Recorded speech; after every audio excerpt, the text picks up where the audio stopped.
Hello, everyone. How's it going? Oh, get the BGM on. How's it going? What's popping? Kontomo. Hello. What's up? It's been a while. It's been a long time coming, returning back to streaming. Well, it's only been 5 days or so, but it's so strange. When I'm not streaming, it feels like time passes by so quickly. But anyways, I'm back, and for those who are new here, my name is Uzuki Tomoya. I am Tsunderia TsunDream's Marshmallow Bunny Rabbit, here at your service with my companion, my little yellow companion here, Meep. Today we will be doing a kind of a freeform stream, a little Q&A session. How do I explain this? A Q&A session on mixing. So we're gonna talk a little bit about some projects probably that I've worked on, for example, and then also I'll answer some questions, listen to some stuff from some mixes that people have submitted, and hopefully give some feedback. So looking forward to that. Anyways, do want to take some time to say hi to everyone who stopped by. Welcoming Cloudy, as well as Rue, Ghost Pup, Minty She, Mercenary Badu, Silho, Choco Milk Tea, Tina Wa, Leonardo Cornelio, Silho, Muiz 24, and Mary Wren. Hello, hi. Thanks for stopping by. I will say I am a little tired. Oh, welcome in, Battle Toaster. Hello. I'm a little tired today. Maybe very tired. And I'm also eating fruit snacks. So apologies in advance. Might be a little bit lower energy today. A little bit sleepy. But I hope this stuff will be interesting. Even if you don't know too much about vocal mixing, you could hopefully learn something, hopefully enjoy your time here and listen to some cool music.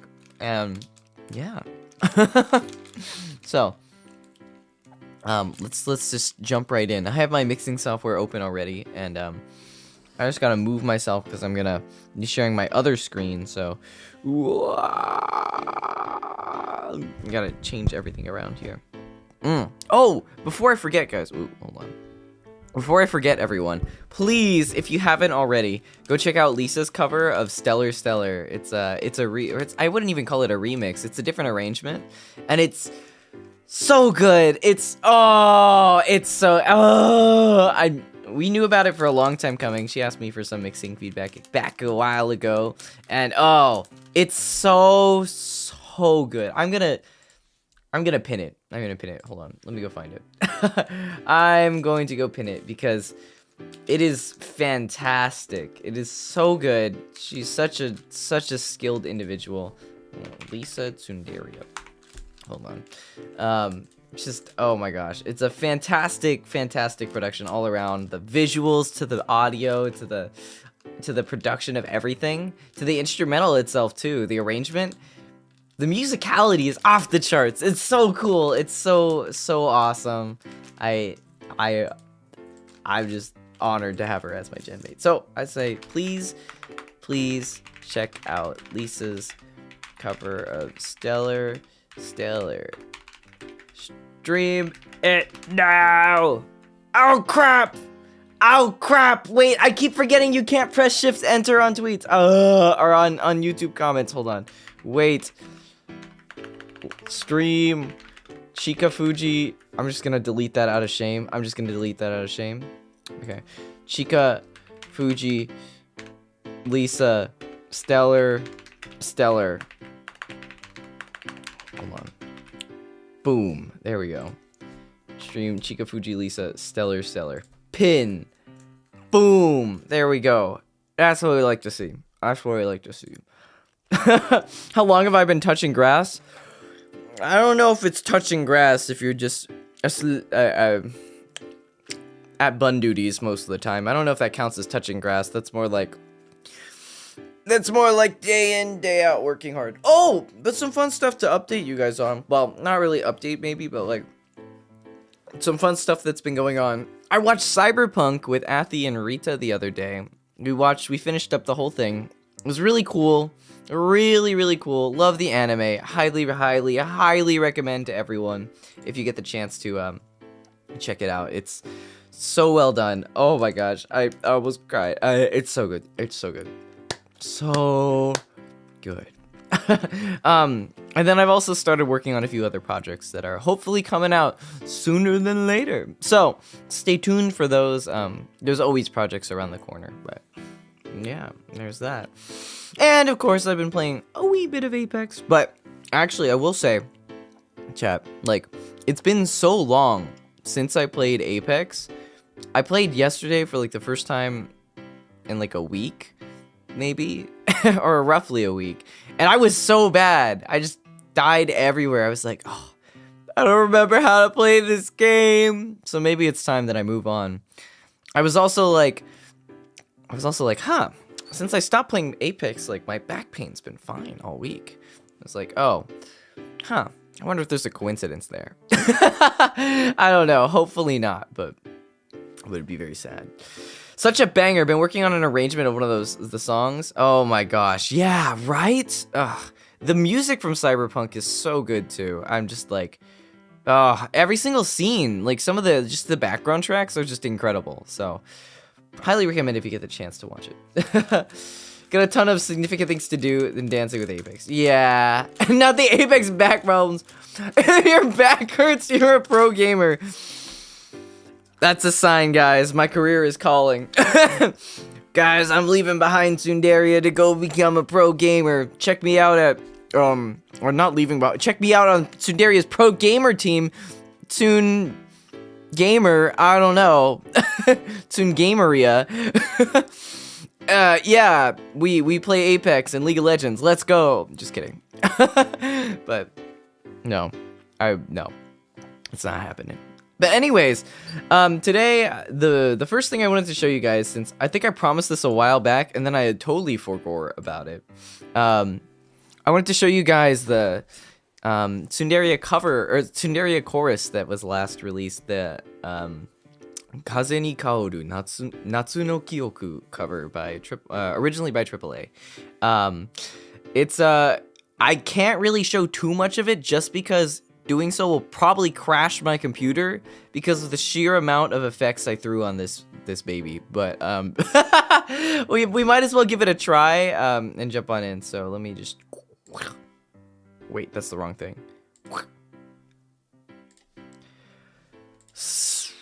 So we got our thing here. We got our poggers thing here. Hold on, let me adjust myself a little bit more. We got our cool project file here. Hopefully everyone can see it okay. Hopefully everyone, well, will be able to hear it soon. The stream is going to get demonetized, isn't it? Well, whatever. And I have this open because it will tie in a little bit to the questions that are going to be asked. I will use, hopefully, the mix to demonstrate some of the questions and answers, more like a hands-on kind of approach. So hopefully this will be really helpful in, like, seeing, not just hearing, well, technically hearing hearing the impacts of like how to get things from point A to point B.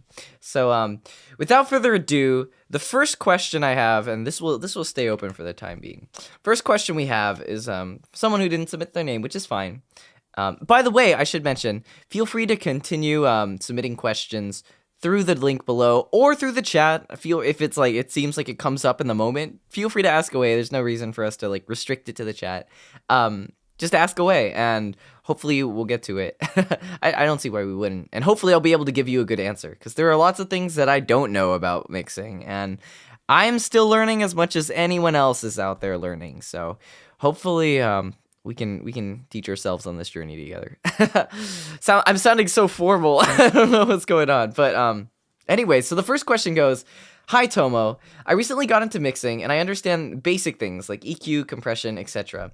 And it makes the vocals sound better, but it doesn't make the vocals feel like they're really part of the song.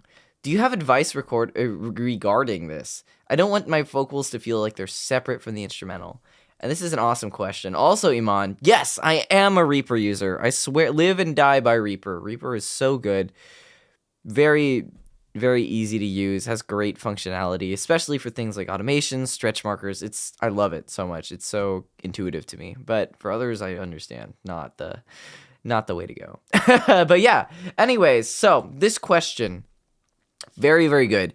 So they have EQ and compression, but it still doesn't feel like it's sitting in. And I will say this is the starting question. This is the question that you will start yourself out with, and you will go on a journey to find the answer to this. This is to say the end goal of all mixing. Also, why did I delete something here? Am I missing something? There's a giant like hole in this project file. What is this empty track? I'm just gonna delete it.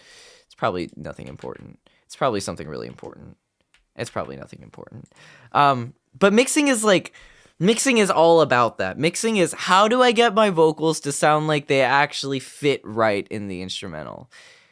And it's tough. It's a combination of a lot of things.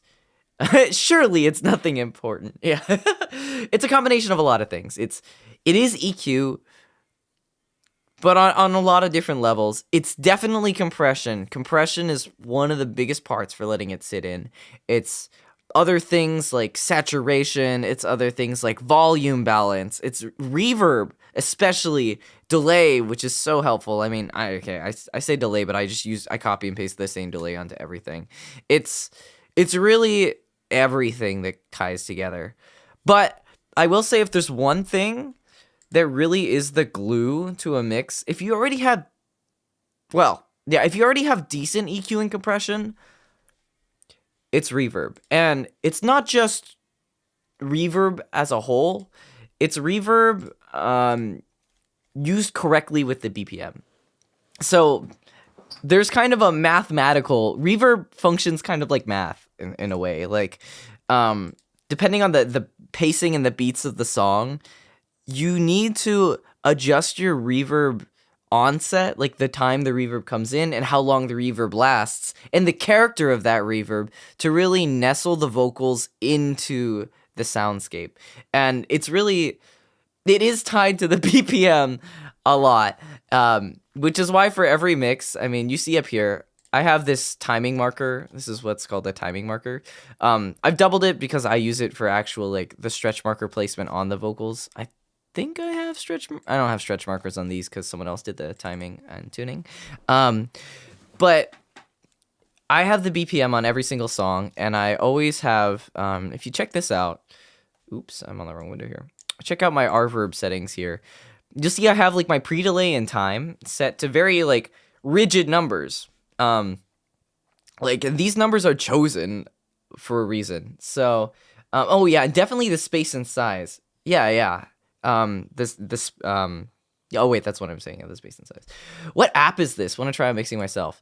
So the program is Reaper, but what you see here is a third-party plugin. So this is Reverb by Waves. You would have to buy this separately to use this specific reverb with your mix. But I highly recommend investing in third-party plugins. But if you're just starting out, you probably don't need so much. I don't really recommend stock Reaper, but next week I do want to do a challenge where I try to mix a song that I've already covered with only stock plugins and see if I can get anything close to what I got with all the money I threw at it. So, yes. Yes, Waves plugins. But if you check this out here, there's I'm going to link something in the chat here. There is what's called this reverb delay time calculator here. I just linked it here. You use Fruity Reverb. Fruity Reverb is not bad, I think. I don't know. I haven't really used FL Studio, but I think FL's pretty good for a lot of things. But yeah, so you use this calculator, and for example, if I type in my BPM here, what's the BPM here? You can go into the calculator, and I think it's 114. So if I type in 114, you'll see the small room. If you do this on yourself on another screen or something, if you follow along, you'll see the small room or the half note, like pre-delay and decay times, are exactly what I have here. This is 16.5 milliseconds, and this is 1040 milliseconds or 1.4 seconds. So I just match what I do for every song to just basically cheat, get the vocals to lock in a way that I know will lock in immediately. Is I tap out the BPM, I lock in the BPM, I go to this, I have this like pinned, I have this bookmarked. I go to this website, I put in my BPM, I steal the numbers from the small room or the large room or whichever reverb setting like feels most appropriate for the song, and I just put them in here, and I say, "Oh, we're good to go," and that way you perfectly lock in your reverb to the BPM of the song. What does this mean? What is this sorcery? Don't worry about it. Just kidding, just kidding. So yeah, reverb is. It seems simple, but it's not as simple as you think. Let me find a better example. So your reverb doesn't have to match your timing exactly. So what I'm going to do here is I'm going to pull up this one reverb. And what I'm going to do is I'm just going to play the vocals, no other effects on it, just on and off with reverb. So let's find a good part in the song. Did I just change something? I can't tell. Oh well. Let's find, I think this is the last chorus here. Let's check this out. So I'm going to play the song, and here's the without and with reverb. Do I top-down mix? What do you mean by top-down mix? I'm not sure I'm picking up what you're putting down. Is that like you start at the top of your project file and you go downwards, or is it like an effects chain kind of thing? I'm not sure what you mean. All right, but I'm going to play the track with and without reverb here. So this is without.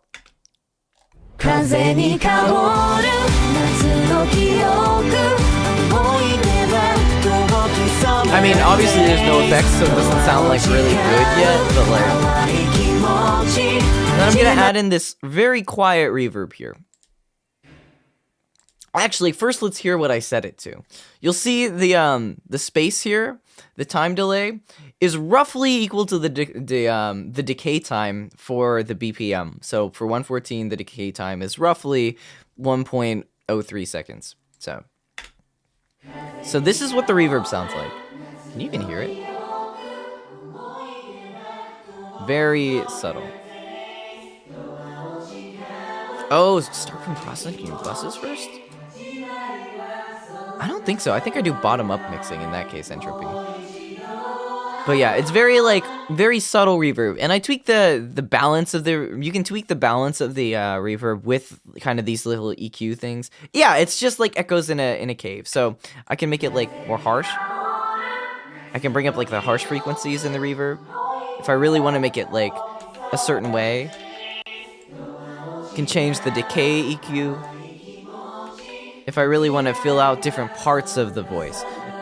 This is like very complicated EQ. Pro R is really fancy, but we're just gonna pretend it's not so fancy.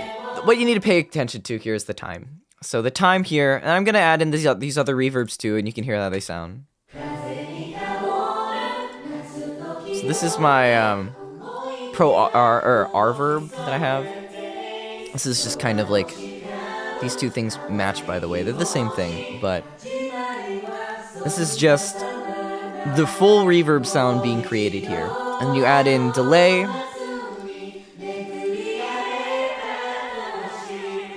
And the delay here is a ping pong set to the exact BPM. I'm doing quarter note triplets.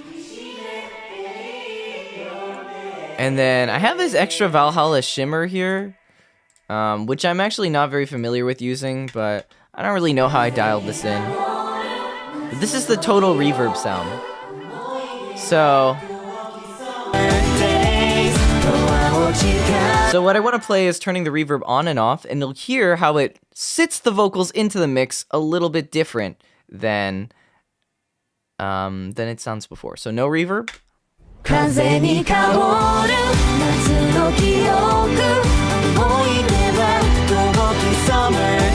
With it's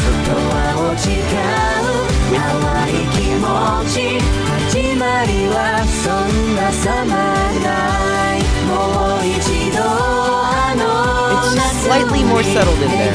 You'll hear it especially at the beginning, at the intro, where it sounds really dry. This will really just wetten it up and fit it into the section of the song a little bit more.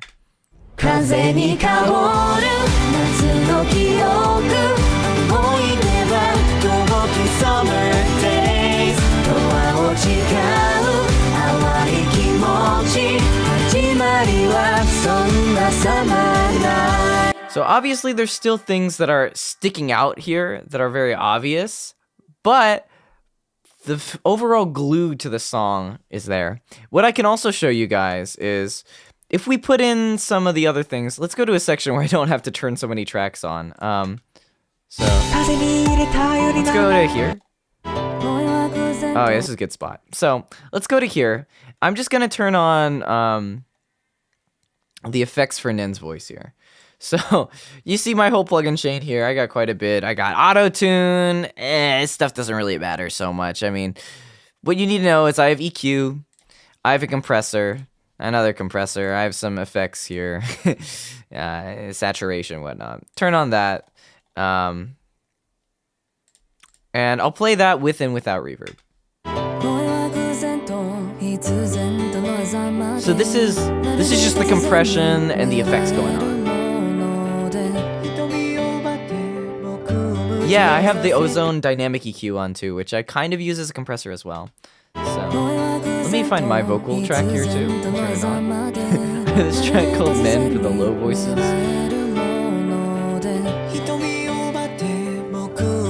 is this? I don't know, it's just some other things. So this is just smacking things with compression. What exactly does a compressor do? Oh, this is a great question. I'm gonna get to that as soon as I finish my little spiel on reverb here. So this is no reverb. Still no reverb. I haven't unmuted the reverb.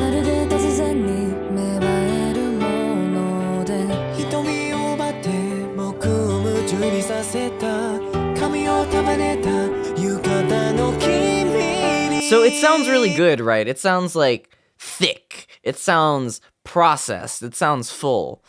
But I don't know if it really fits in. So when you turn on the reverb, let's hear how it sounds.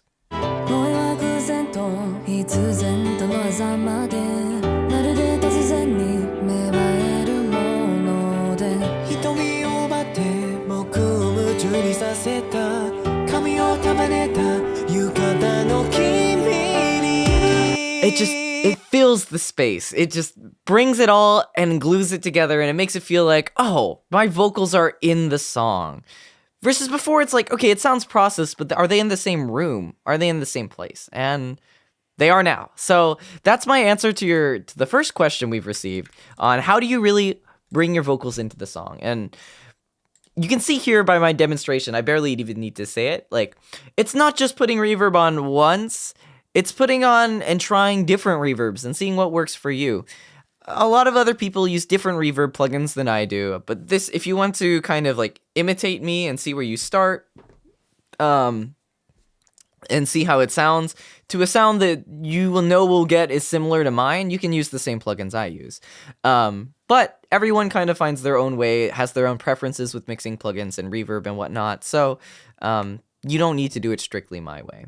But I do like to combine all these different types of reverb to create this glued-in sound, and sometimes you'll hear I use the same reverb plugins across every single song, so a lot of my songs mixes sound really similar when maybe they shouldn't, just because of my lack of exposure to lots of different reverbs that might be more fitting depending on the song. So I still have lots to learn, but sometimes you're limited just on the time you have and the projects and what your skill set, and you can only provide what you know. So I'm hoping to learn more about different types of reverb, try out some different plugins, and see if I can get to mix more different genres more effectively than I can now. But that's just my 2 cents.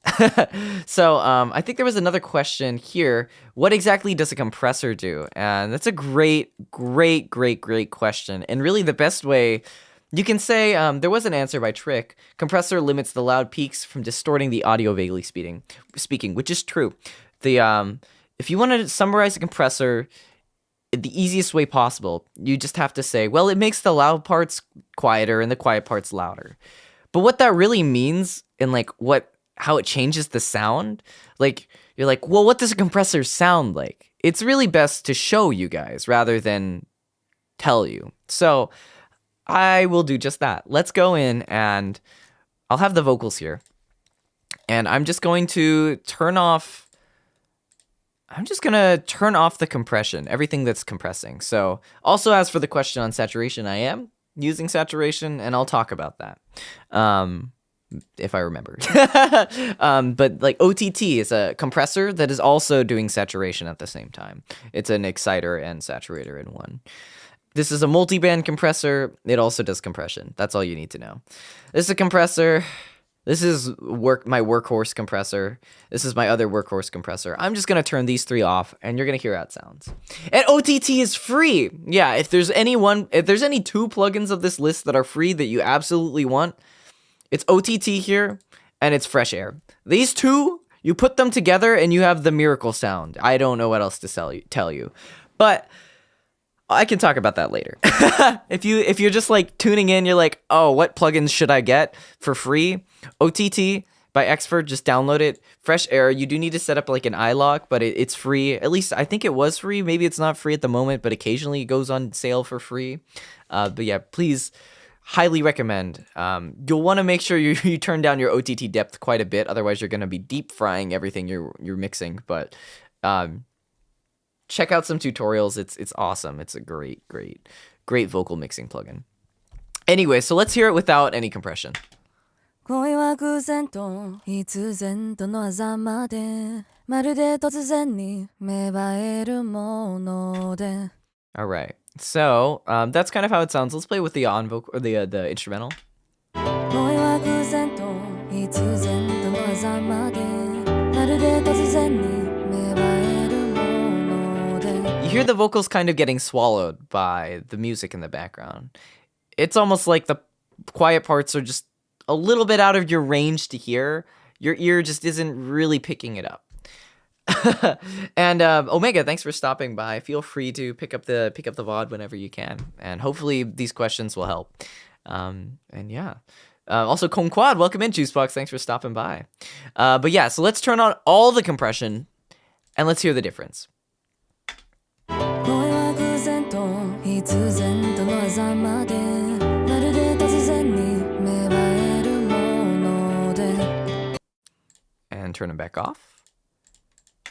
恋は偶然と必然との狭間でまるで突然に芽生えるもので It's like night and day. You're like, it thickens up the vocals. It makes them feel full. I just said the same thing twice. But it's so powerful. It's such a great tool for that. So that's what compression does for you. It doesn't do everything, but that is what it does. And yeah. Also, Dan MC, great question. Do you need a good microphone for good mixing results? And this is a yes and no question. You can get a decent microphone and you can get good mixing results. But with a bad microphone, you cannot get good mixing results. There's really a point where if you're recording into your laptop, and it for example, if your voice sounds really garbled in like phone calls and people can't really hear you through the phone, it's really hard to enhance what information isn't really there. But if your voice sounds clear but not processed through your microphone, there's a lot of information there that you can actually bring out and compress and EQ and make sound good. But I've mixed people recording on their iPhones before. iPhone's not bad. Some other phones not great. But personally, I mean, if you ask me, I most prefer mixing someone who has like a decent-ish microphone. Like even a Blue Yeti will work. It's like there's some miracle USB microphones out there that work. Most USB microphones do a pretty decent job. Headset microphones, not so much. They're really fun for gaming and stuff, but you will sound like you're on your Xbox headset, even in the mix. That's from the microphone. But kind of once you get into like studio microphones and like you using an interface and other stuff, the difference is pretty marginal.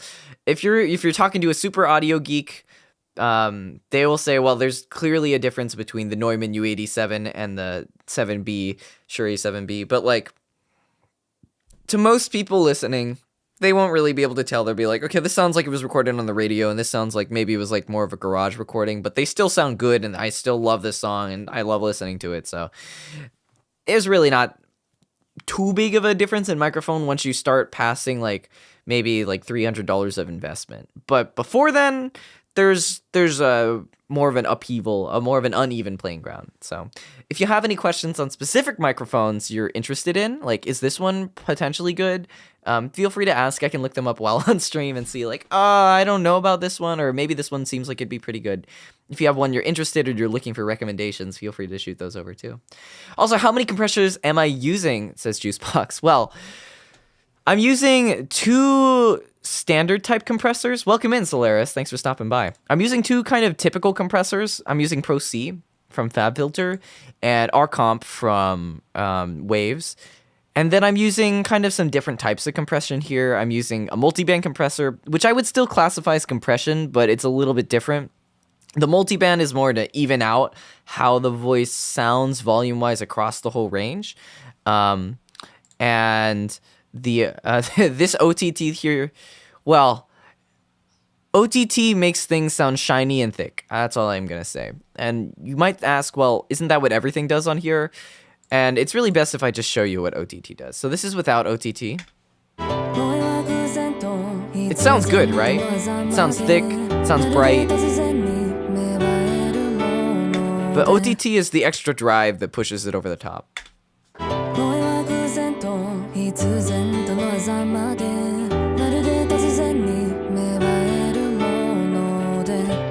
And for example, I have it at like 9% wet. If I crank this up 100%, you're gonna hear what it's really doing.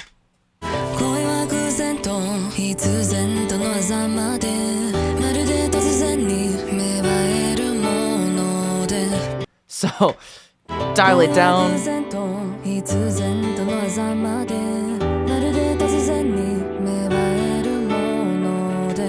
it sounds pretty good. You definitely don't want to be forcing your super compressed like radio sound through, but kind of a thing to pick up with mixing when you're trying new things is you take something at 100% and you bring it and you're like, okay, well, this has an interesting sound. What if I brought it down to like 50 to 20 to 10% and see if that little bit of extra processing changes the sound in a way you like. So that's what I have to say for that. Question is, how about a Rode NT USB? Let me look this one up. Rode NT USB. Rode NT USB. I haven't really checked this out. Rode NT USB. This looks pretty good. Condenser. Yeah, it's a condenser microphone. Generally, condenser microphones are pretty good. This would probably work for a lot of things. Let's just check the reviews. Yeah, large diaphragm. Is it large diaphragm? Condenser, tripod base. You might wanna like not use the tripod base and use like an actual mic stand. I don't know if it's the NT1 USB, but it says NT. I don't know if there's a different NT1 USB. NT1 USB? Is that a different microphone? I don't think the NT1 itself comes in USB, but the NT1 is a really good microphone, I should say. But I don't think the NT1 comes in USB form. That one you have to have an interface. But the NT USB looks pretty good too. Oh, it's got 5-star reviews on Sweetwater. Nice. But yeah, the reason you don't want to use the tripod stand is because if you have your microphone like right on top of your desk, if you bump the desk, it might translate up into the microphone. So you hear like will shake in your recordings. The thumps will be there and you can't really get rid of those easily. And the other thing is, if it's on like a wooden desk or like if it's positioned in a certain way, the reverb of the surroundings can change how your voice sounds going into the microphone. So having a mic stand kind of allows you to position your microphone in a way that's easier. So yeah. Just tuned in. Is that OTT in your vocal chain? It sure is. Oh boy. Someone is certainly cultured here. But hello, welcome in, good old random person. Hello, and welcome in, Shiwa. But yeah, you've been using GarageBand for recording for a while. Is this a recommended or good app? A lot of people mix in GarageBand. I think GarageBand's pretty good. For recording itself, you can use any app. You can use Audacity, you can use Reaper, you can use GarageBand. All recording apps basically function the same way, so you don't really need to worry too much about the app you record in. For mixing, GarageBand, I'm not too familiar with it, but I think it has a lot of good tools that are really good. Yeah, it's really good, especially for getting started with production and recording and all that. So it's a great like beginner tool. Reaper, the one I'm using right now, it's not so beginner friendly, and it's more catered towards mixing versus recording and like production and writing. It's okay for that, but I use it because it's really good for vocal mixing for me. But yeah, it has a lot of stuff built in from my understanding. Yeah, Reaper has basically nothing built in, so it's kind of like choose your own adventure, versus GarageBand will really help you out in the beginning.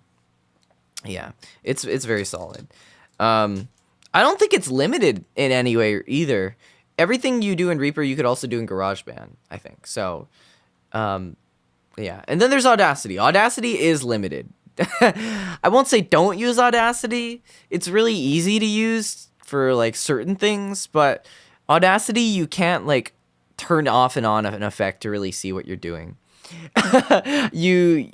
You have to like apply it on and save it, and then if you didn't like it, you have to undo and redo. There's no like, oh, I kind of like that, but what if I did this? It's really annoying, so don't recommend. Also, Zen, welcome in. Long time no see. I have a purchased legal copy of Reaper, actually, licensed to my name. So not evaluating. Everything is purchased on this stream. Everything is purchased, so don't worry about it. Yeah, I got the license. It's not too expensive for a personal license, so. But you've seen some crazy stuff in Audacity, but they always use third-party plugins. Oh, okay. I should. That'd be a funny challenge. Mix this in Audacity, mix it in Reaper with like free plugins, and then mix it with my crazy stuff. Yo, welcome in, best adult dating site. Also, hello Z, welcome in. Yeah, it's like $60 USD, which is not bad at all. Not bad at all in my opinion. But yeah, hello, welcome in Squishy Clips, as well as I can't talk. As well as Neffy, welcome in. So yeah, that's my opinion on the NT. It looks like it'd be good. Would you recommend adding EQ before compression or after? Both. So you'll see here, I have EQ before my compressor. So this is my EQ, and then I go into my compressors here. But then you'll see I also have this dynamic EQ here, which is a different type of EQ, which is coming in after my first compressor, but not before the second one. I don't know why. I probably could do with it in either spot, but I think as I was mixing, this just seemed to be the best sounding one. So I just moved it around. You've been evaluating Reaper for 1,000+ days. Yeah. Some people were like that. Some people are like that. It's okay. Yeah. I definitely agree, Shiwa. Couldn't say it better myself. EQ is less about where it is and more about if you need it. So if you think it's like, you put a bunch of stuff on and you're like, I put all this stuff on and it still sounds like there's this really sharp sound. Let me give you an example. So let me intentionally create a really annoying sound. So you put all this EQ on and you still got like this really annoying like nasal sound here. And you're like, where the heck is this coming from? Pretend that this is like naturally built in the recording. You don't know. And it's after you've put it on all your effects. You don't necessarily need to go back to here, because the correction you make here might be a little harder to hear. It's really personal preference. You can correct from the beginning, but I find it a lot easier to say like, okay, well, clearly something in this initial EQ is getting brought up by the compression, by the saturation, by all of this. There seems to be like a really big issue in this nasal range here. Let's just take this down and balance it out. And you could just slap your EQ on at the end of the chain, and it works just the same. Sure, maybe it's a little better to solve problems before they go through lots of processing, but in the end, it's going to make a marginal difference, I think. It now just occurred to me that the order in which you add effects matters. Yes, it is true. There is some truth to that. Because, yeah, what happens first is affected by what happens later. Like, if you put reverb on first, and then you put your vocals through EQ and compression, that reverb is going to get smushed, it's going to change in character through all those effects. So, it is important to keep track of things. And this is something I didn't know for the longest time, or something no one told me when I started out. I didn't realize, like, things didn't just happen at the same time. They all happen in sequence. And what was even worse is, like, for example, I have panning on the track. or yeah, panning here. I was like, well, does the panning happen like, or even worse, the volume? Volume is probably a better example. Like, if I adjust this volume, does this happen before the effects? Does it happen after the effects? If it's happening if it's happening before all the effects, and I'm putting something down really quiet, and then the compression's just bringing it up, what does that even matter, right? But if I know it's before or after, or in one way or another, it's a lot easier to track. So what I found out over time is, turns out the pan in Reaper, at least, everything all the automation and track stuff you apply happens after all the effects. Adobe After Effects. Just kidding. I don't know why I said that. It's not funny. Not a joke. So it happens after. The only exception is the pre-effects. So this is volume pre-effects. So, for example, I'm using the pre-effect volume to lower down the breaths, the really loud breaths or sounds in the original recording that would stand out. And the reason is because these sounds would come in, they would trigger the compressor to act, and then as the vocal comes in, the compressor is already reacting to whatever is going on from things that haven't been edited out, and it's going to change the way the vocal character sounds. But if I edit them out before it even hits the compressor's not even going to realize it's there, and it's going to act as planned. So, and if I put the volume down after, like if I lower the volume in that section, the compressor is still going to be reacting to that thing there. You're just not going to hear it. But when your vocals come in, they're going to have that sound of the compressor already engaged versus the compressor coming in, if that makes sense. It's kind of complicated, but I don't know. It's science, man. Science. But yeah. Me casually not knowing what Tom was talking about, but enjoying it nonetheless because your voice is so nice to listen to. Oh, thank you. That's I understand. Sometimes you just sit there and like, this person's talking about something. I have no idea what the hell he's saying, but he has a good point. Also, yeah, sometimes when I record in separate takes, my voice actually sounds really different. Is there a reason for this? Quite annoying to redo an entire take for a single mistake. Whoa, great question as well, Gamer Ash. So I will say, part of the reason could be, you're going to hate me for this, your distance from the microphone, your angle to the microphone, and also just sometimes your voice. Sometimes you croak out a line and you're like, oh crap, my voice sounds like poop today, and I just sung that terribly. But also, if I record like this, and I record like this, and I record like this, and I record like this, those are all different sounds that are coming into the microphone. I notice, especially because I have a dynamic microphone, if I like mess up my position while I'm recording, no matter how bad or how good my take is, if I'm recording from like this angle or too far back or too close, I'm like, crap, I have to trash the take because it's not going to sound consistent with my other takes. As much as I want to mix, like I prefer to like cut my losses and have it be easier and have everything sound consistent from the start. So it's just, yeah, you hate me for it, but what's really best practice is just to have like a spot where your microphone is, have a set distance that you record from, have a set angle that you keep your face at. Sometimes you sing and you're like, ah! And you like throw your head back or something, throw your head down and around, and your voice is just gonna change, and you're gonna get all these effects from like going off the axis of the microphone recording, especially for a dynamic mic. So you're gonna get crappy takes, unfortunately. It's just is what it is.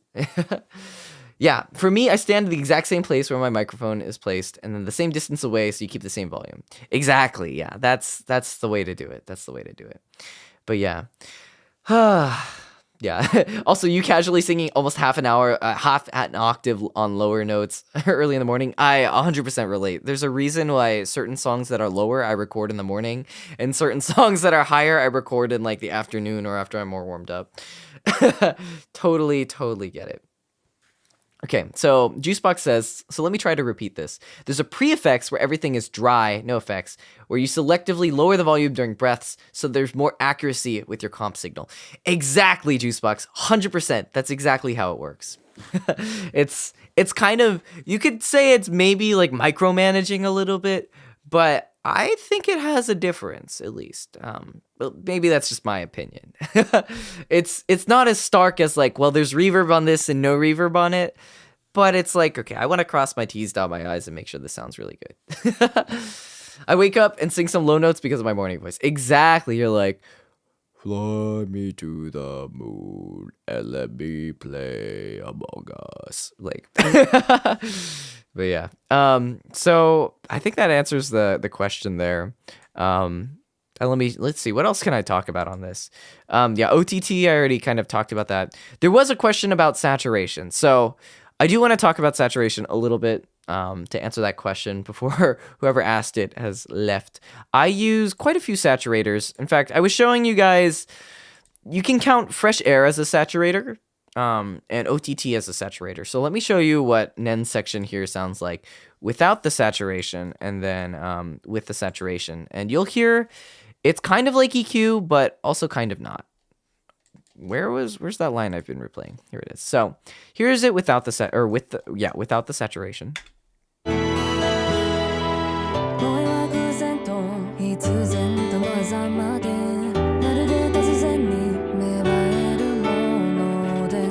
And, you know, that's without the OTT too, which I already showed you. So let me bring on the OTT. Brighter, thicker.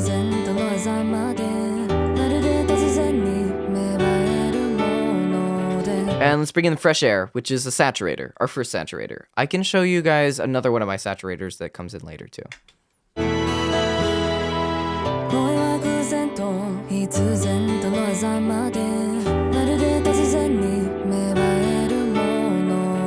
It's just sharper, you can hear it, it's crisp, it's clear. That's the beauty of saturation. Now, the next folder I have here, I'm just going to turn on my Saturn here, which is my... Oh, I have trash on it too. So these are two different saturators. I'm just going to turn them on one by one. And yeah, God, I love fresh air. Fresh air is so good. And you really can put OTT on everything. That's the truth. Yeah.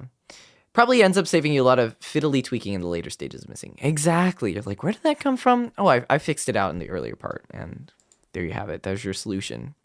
Okay, so here's Saturn. Off. On. Sorry, I should just play a full thing with it off and a full thing with it on.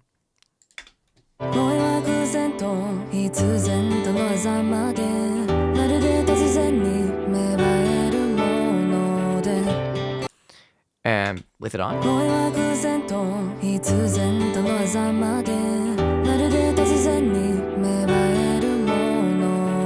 Saturation's just making it a little more thick. I have no idea what preset I used on this, but this is my first time I ever used trash. And I think I just threw some random thing on it. That sounds good. What is this even doing?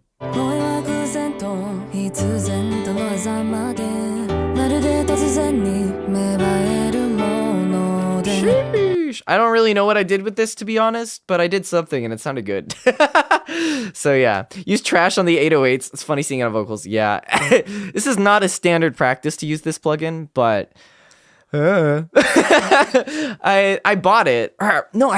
So I got this great deal with iZotope where they had like their entire plugin suite for only $200. 200 sounds like a lot, but it's like a $2,000 value for $200. So I wasn't gonna say no. So I got it with this huge plugin suite, and I just been throwing like everything on random spots and seeing how it sounds. And I'm glad I tried it out on this mix because it sounds really good. Yeah, crazy deal. One of my friends sent it to me. They made a joke like, oh yeah, the person who put this deal up, he's probably getting fired or something. It was like in the middle of nowhere too. It was like, there was no holiday, there was no special event. It was just like, flash iZotope sale, buy your stuff. So I was like, okay, sure, I'll take it.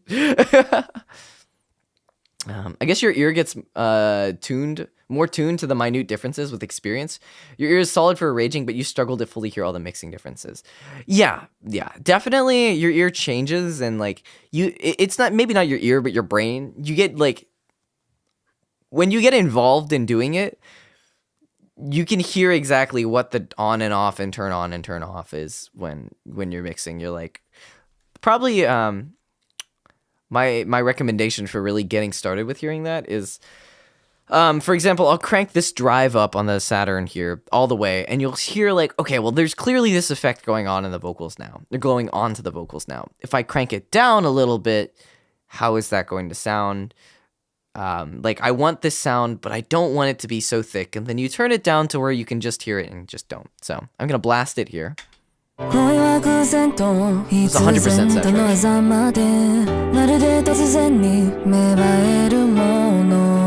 Versus nothing. And you can hear, kind of makes it a little bit warmer, a little bit more full. So you can bring it down as you're listening. Too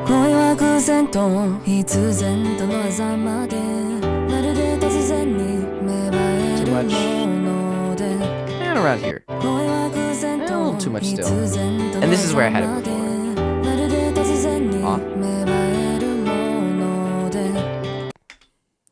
Off. So, on. No drive. Back on. Just a little bit fuller. And so I like that, so I keep it on there. But some people might be like, I don't need that. And then you just don't use it. So it's it's a really good exercise. How much time did you spend to learn mixing? Because I just started learning mixing and I just found your channel. Well, a long time, to say the least. But I wouldn't say I'm done learning mixing, because I feel like, at least when you don't go to school, like, I didn't go to school for this at all. I really just picked it up as a hobby, and it just came together for me. I think for mixing, it's just, you're an eternal learner. It just, you've learned more stuff along the way, but there's always something new around the corner. For me, I've been doing this for about 7 years, and some of my old stuff is doo-doo. I will not lie. But I had the blessing of a lot of really good mentors early on in my mixing journey. I stumbled upon some really, really, really kind people who were motivated and taught me a lot of what I now know today and use today. So I really can't thank them enough. And because I think I learned a lot faster than some of my other friends that were also like doing it, contemporaries, other people, mixers out there, just because I had that mentorship. There's only so much you can really do by Googling things without someone telling you like, well, I mean, this is what I do in this situation. Like someone teaching you how to think about mixing too. And so because not a lot of people have that, it's kind of like a lost art. I mean, I will say, like, I think people who do it in school, it's not the most lucrative career path, so there's not a lot of people who do it, and those who do it at the highest level, they have their secrets. Their knowledge is very hard to tap into unless they're posting it online freely, and getting into their mind and getting their mentorship is basically impossible. So I really want to be able to help people as I was helped, just get them started on the right path.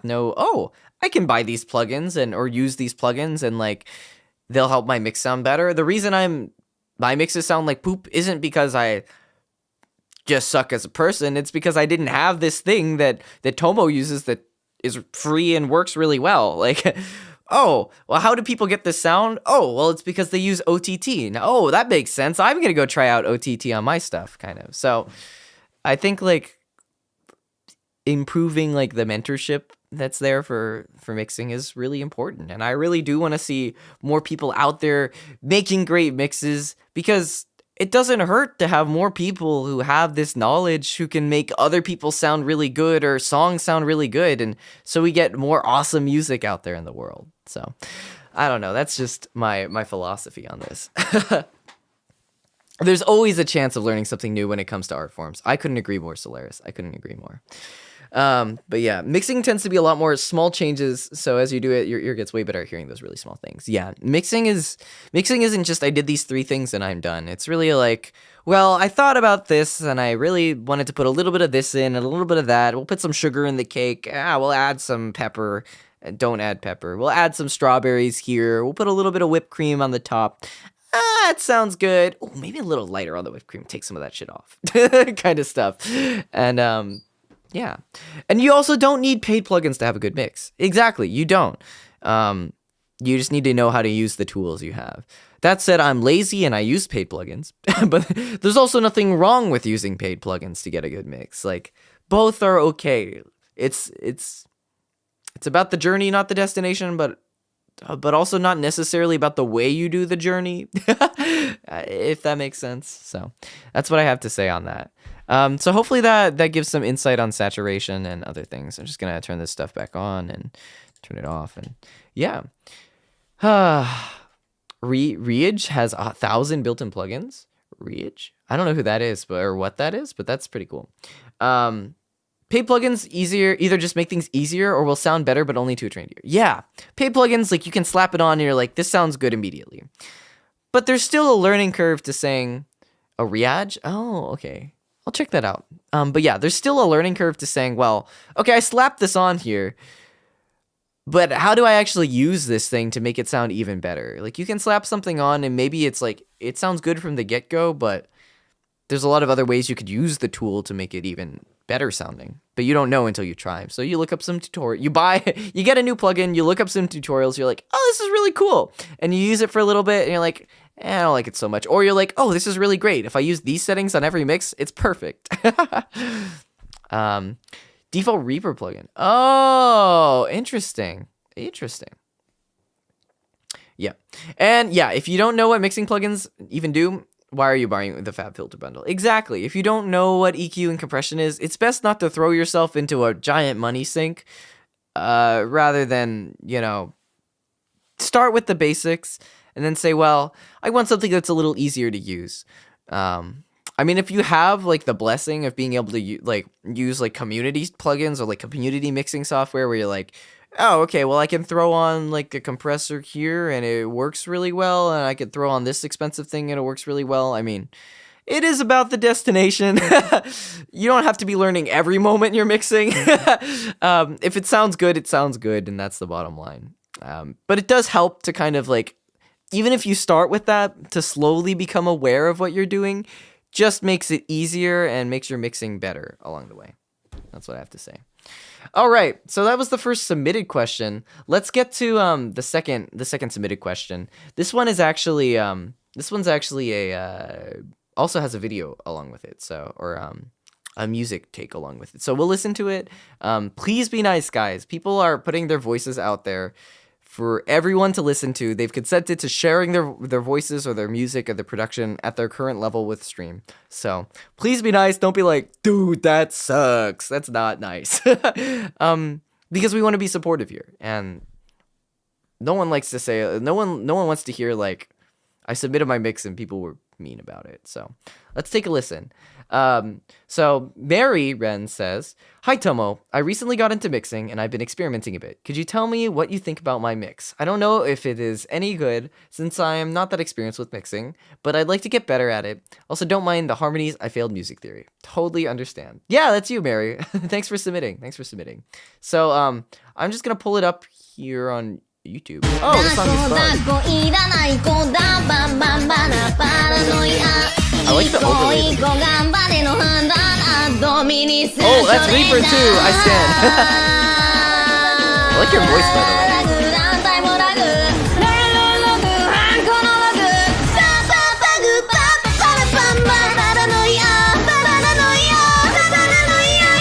Holy shit, that's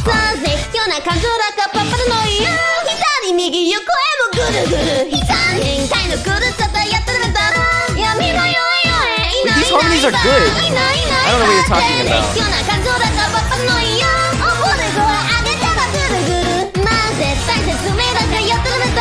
I know this song is weird harmonies, so I totally understand. Oh yeah, this sounds good harmony-wise.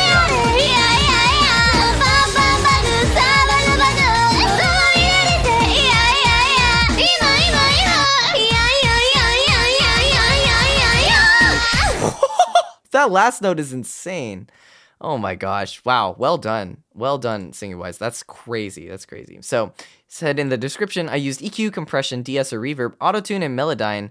I don't really know what I'm doing. Autotune on this. Nice, nice. Oh my gosh, yeah.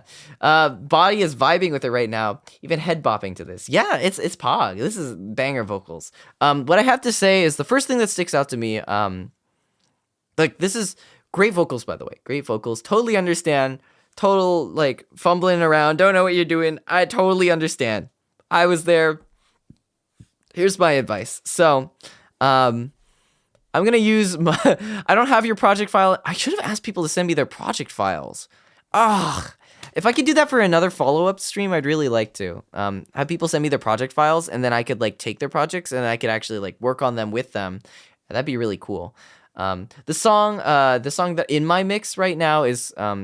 Kaze ni kaoru natsu no kyoku. It's a Japanese song. You can look up the Tsunderia cover. Triple A, AAA. Kaze ni kaoru natsu no kyoku. The wind changes summer memories is what it sounds like in English. But yeah, a mix fix stream would be sick. If people are okay with submitting their project files, and that would be awesome. That'd be awesome. I'd love to do that. So I guess because I don't have the project file, I'm just going to demonstrate what I would do here. I think there's a large EQ peak. This might be from the microphone. It might be from the EQ that's kind of been put on along the way. I don't really know. When you're a mixer, that's why having the project file is important. Or not important, but it's helpful.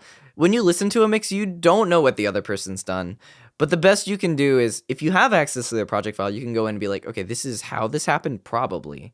But there's so many different ways to create so many different sounds that you can't always say, oh, well, it's definitely your compressor is set at 15 attack when it should be 0.5 milliseconds attack. You're doing that wrong. I can tell because I know exactly what your attack and release settings are by my ear. No, no one's going to be able to tell that. I mean, maybe a god amongst men. I don't know. But I won't be able to tell you that at my current level, at least. But also, Nana, welcome in. Kontomo, hello. Yeah, imagine that'd be crazy. But what I will say here is I think there's a lot of EQ coming in around here. Let's just isolate how this would sound. So I think it's here, or around here. Let me listen back to just a section in your vocals, and I'll see if I can pinpoint the frequency. Oh, I think it's around here more. It's like around here. So around the 1,000 range. You can really hear the a lot of frequency coming through. So there's a few ways to mitigate this. You can first use an EQ, and what that's going to do is it's going to suck out that frequency. It's just not going to be there. You're not going to have information to work with there, or you're going to have much less information to work with there. And that's the most sharp, direct way to attack something.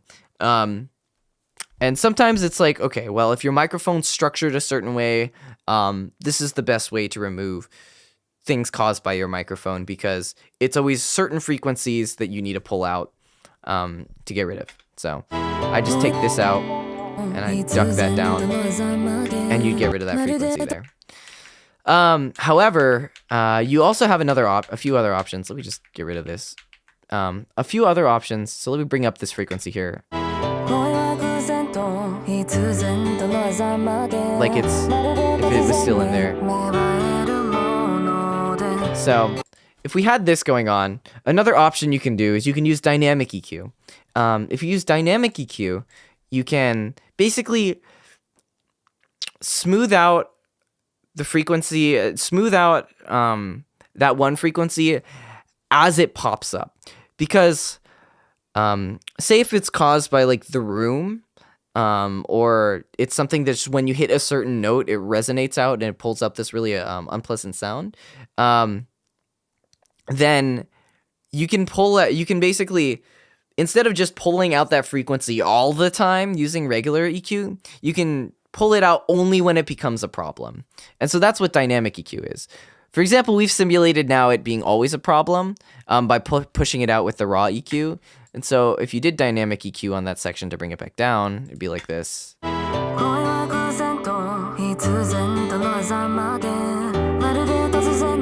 me find that frequency for you. It's here.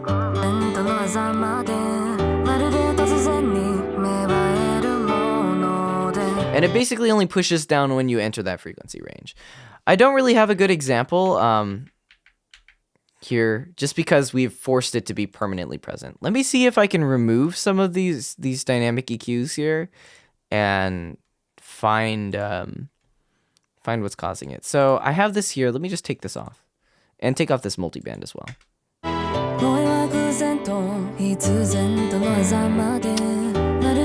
Nen's vocals are too clean. I can't find anything in here.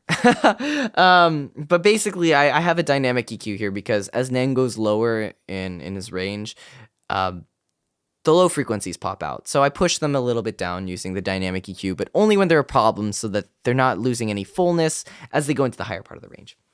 What's the difference between dynamic EQ and multiband compression? Dynamic EQ is a little more transparent, and so what I mean by transparent is when you're pushing down the frequencies or cutting them out with dynamic EQ, you don't feel like those ranges are getting squished at all. You just feel like you're losing signal there. You're losing some of those frequencies. But if you're using compression, you're changing the dynamic significantly, or at least like to a amount. So when you use compression, you add character that you may not want, or that you may want when you use a multiband compressor. So I like to think of like multiband as a way to both like smooth things out while adding character, and dynamic EQ more of a way to surgically remove things. TDR Nova is a free dynamic EQ. Oh, interesting. That's actually really good to know. I'd really like to try that. Also, your mixing is so good, Bubble Dubs. Thank you. But yeah, so there's that. I think this should be good. Also, Equinox, good morning. Welcome in. So yeah, that's kind of my take on dynamic EQ. As for other things on this bug mix, let me play it a little bit from the beginning, and I can maybe think of some other things to recommend. But right now, I think the frequency is standing out to me a lot. Oh, another thing that stands out to me, I think you're using a room reverb. I'm not sure if you were there for the section where I talked about reverb timers, or the math behind the reverb, like the pre-delay and decay time. But if you can, I don't know. I know TAL reverb is out there. I don't know if it has like the timings for like if you can change the knobs and it tells you like how much time, like how long the delay is, the decay is, and the pre-delay. But if you can find like a free reverb that has like the pre-delay time that you can set and the decay time you can set, and you can put that on there, that will and have it like correctly like synced to the BPM, it will glue your vocals in a lot more. Right now it sounds like you have a really short reverb on, so your vocals are really dry.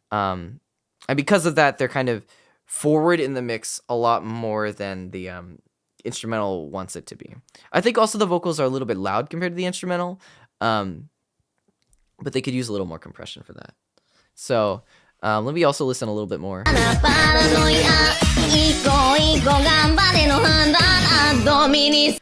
can hear the compression on it, definitely. There is some compression on it. My approach after this would be to add more compression, because right now what you're doing is you're clamping down on the vocals at the right places, but there's still some frequencies that are sticking out, so that sure the compressor is following along with your voice, but it's not kind of molding it into where you want it to go for the song. So first, for example, a great example of this is on this mix itself. Or on all my mixes, actually. I have this Pro C here.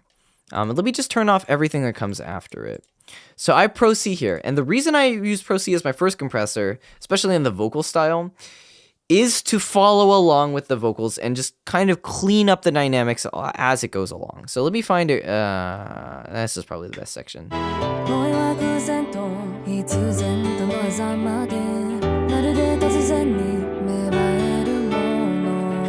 Versus off. There's kind of like, it's wishy-washy. So this follows along with it when I have it on. But then if I put on the next compressor, this one is not just following along, but it's adding more character, it's adding more smush to it so that it smushes into the volume that the song or the dynamics that the song wants it to have. So this R compressor here, if you listen, it's just a 2 ratio.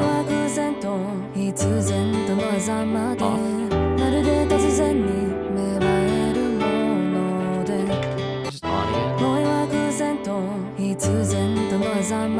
Off. It's a little bit subtle. But really, a better example of this is I have this second compressor that I put on all the vocals as a whole later. So I put all the vocals, all the harmonies, all the ad-libs, everything feeds into this one compressor so that and the way I think about it is I feed all the vocals through this compressor, and this compressor, I tweak it so that the vocals sit into the song with it. It pushes the dynamics to be like, okay, this is how the dynamics of the background track sound. Let's adjust the character of the vocals to sound a little bit like it. So my compressor here, a lot faster release, a lot slower attack on the clean style, lower ratio as well, and I'll turn it on and off and you can hear it. So off.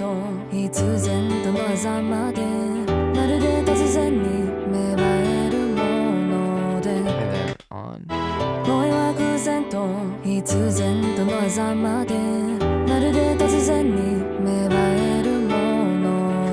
It's just a little bit more fitting. Another way I could kind of show this is I can go to the group sections without any other effects on, and I can just turn the group compressor on and off, and you should be able to hear kind of like the changing character that it brings in. So off. Is everything muted? Oh no, yeah, everything is muted. Oops. So this is off.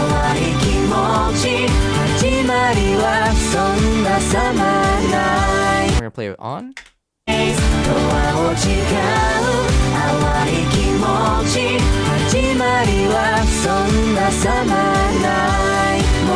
There's a slight, like, it's not fixing all the compression issues at the low level, but it's fixing it's kind of like changing the overall sound to fit in more with the vocals. Not in the same way reverb is, but it's doing something.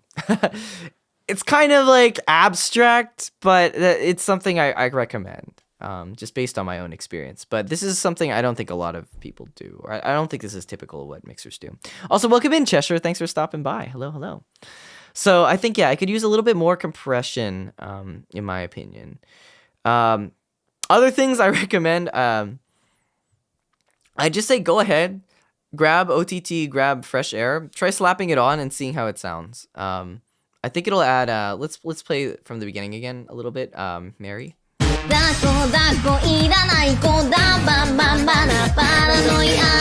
I think OTT and Fresh Air will add a lot more brightness. Right now it's sitting more like warm.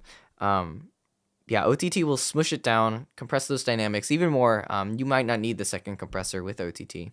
And then Fresh Air will bring out some of the brightness that's kind of being swallowed by the warmth right now.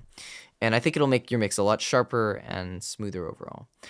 Delay, in addition to reverb, I think is really good. I think H delay is really good. I don't know how much H delay costs. H delay costs, I forget. It's been a while. H delay costs 30 USD. I'm not trying to sell people here, but like, but it's like, it's what I use. It's really easy. You basically just type in the BPM, you put it on ping pong, you turn off analog. This is really important. Turn off analog. You can use the high pass, low pass filters, but this is more advanced. You can just play around with it as you want. You kind of turn the knob here. You make it longer or shorter, and it's really easy. So, and then you want to turn it down a lot. You want to turn it down to like, if you're not using buses, if you don't know how to use buses, if you're turning it down from the wet here, it's great. That works too.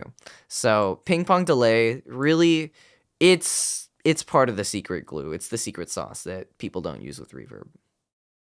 Yeah. H delay is a Waves plugin, and Waves plugins go on sale frequently. Yes, exactly. So even if you're like, oh, do I really want to buy plugins? If you have like 15 extra bucks that you're gonna spend on like, I don't know, what can you get for 15 bucks? Like a second sandwich for lunch? I don't know. maybe half a sandwich. You could be like, no, I'm gonna starve today. I'm gonna buy H delay instead. No, just kidding. Don't starve, please. Pay attention to your health. Our bass is another great Waves plugin. Oh, interesting. I think I've used it in the past. I don't have much of a purpose for it usually because I don't like it too much on vocals, but I could imagine it's really good for filling in like instruments too. What do you guys use it for mostly? I'm curious. Because usually I have an issue with too much bass in my voice, at least. So I'm usually cutting a lot of that out.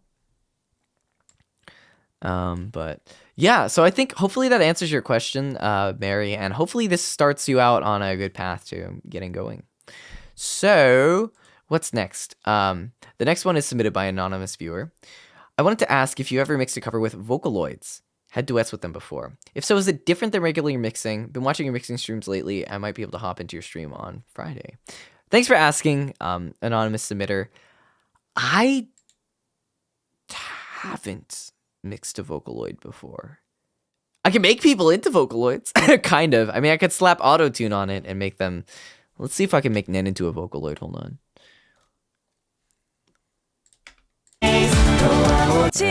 I'm gonna make Nen turn into T-Pain here. Hold on. Where's auto-tune? Here we go. Yeah, let's go. Oh, even better. Nah, I don't want to put. I'm too lazy to use Melodyne.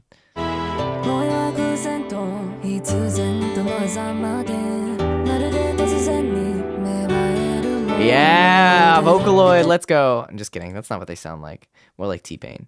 But yeah, I don't. So I'm not the best person to ask. Sorry about that.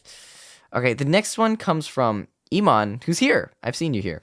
Vocalist and arranger specializing in acapella. Sick! Oh my gosh. Been developing my style and recording more pieces, but mixing is lackluster to non-existent. Totally understand.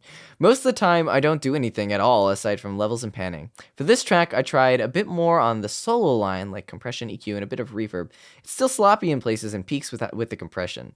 Any advice to get a more balanced sound throughout? Thanks for your time. No problem. Proxima! Oh, this song's so pretty. I'll take a look. Oh, this is cool. So let's take a listen, everyone.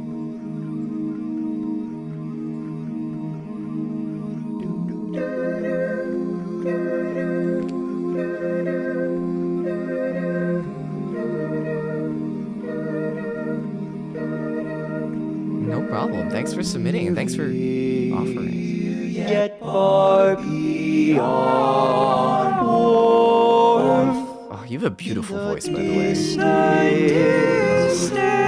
How would you respond to this madness? I want to cry. This is beautiful.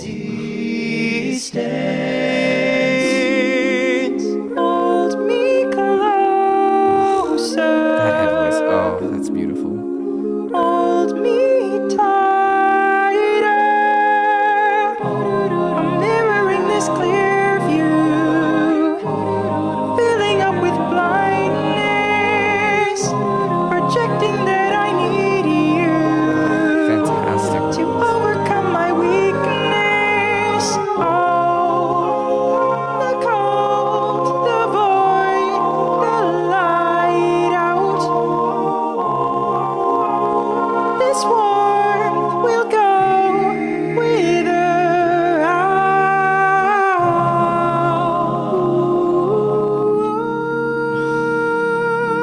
That's heavenly.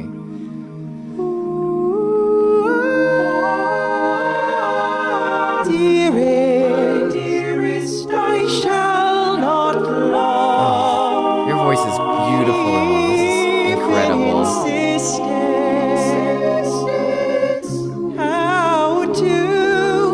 For people stopping by the way, this is not me. This is Iman entirely.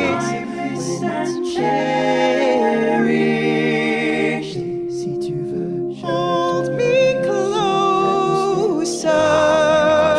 Phenomenal. Hold me tighter.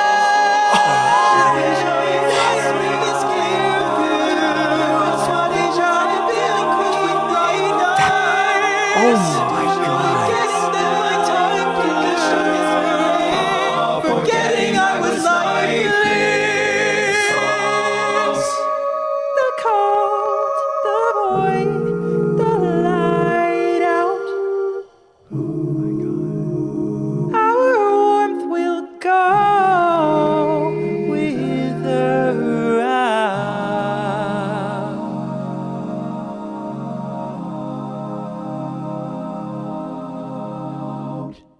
Wow. All I can say is, holy moly. You are an incredible vocalist, arranger, acapella artist. Oh my gosh. I'm floored. I got chills. I mean, you could see it obviously through kind of my face, but my jaw dropped. You are incredible. um, and I'm really happy that I can help you out with mixing. Because I can't wait to hear what other music you can create next. Because this is already fantastic. You already have like a great microphone, which is helping. You have a great voice too, which is helping. What I would do is very nuanced with this.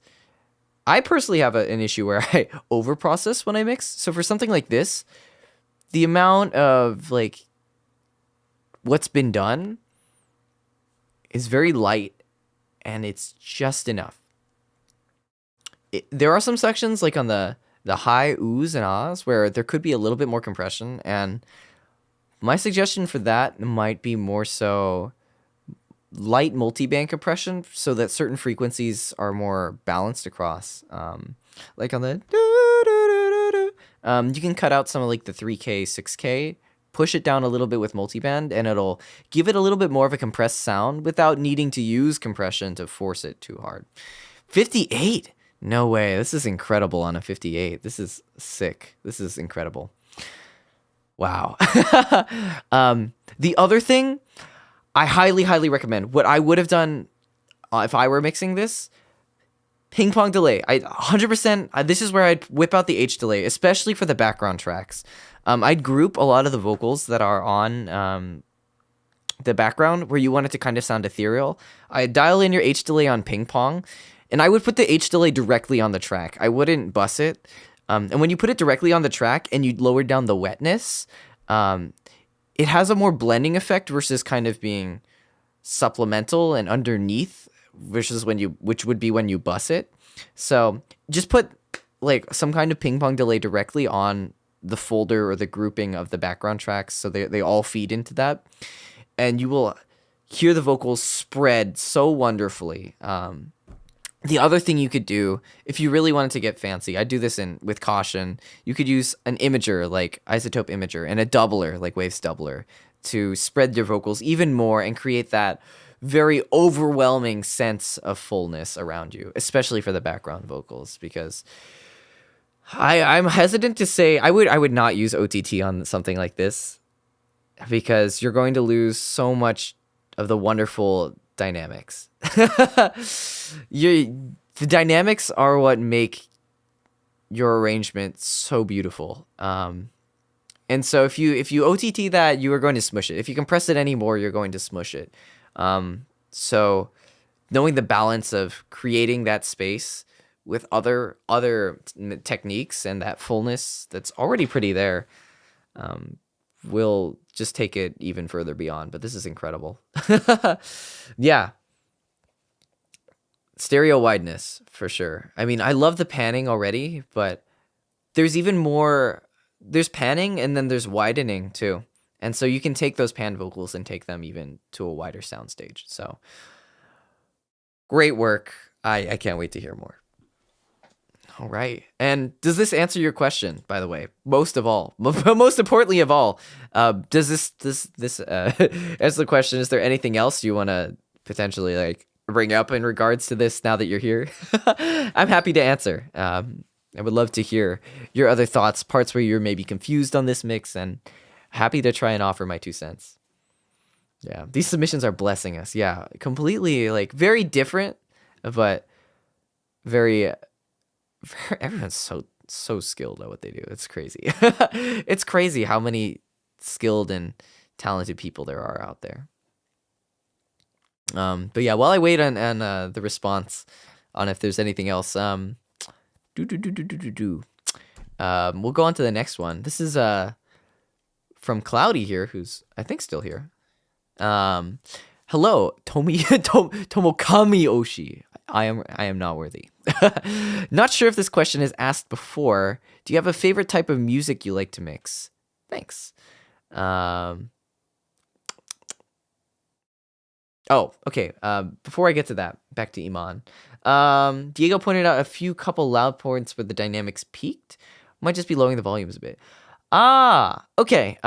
Did you use a limiter on this? What you can do is if you have like peaking coming through, if it's not already in the recordings, you can just have a limiter on the master bus or the place where all the tracks feed through, basically, the end point.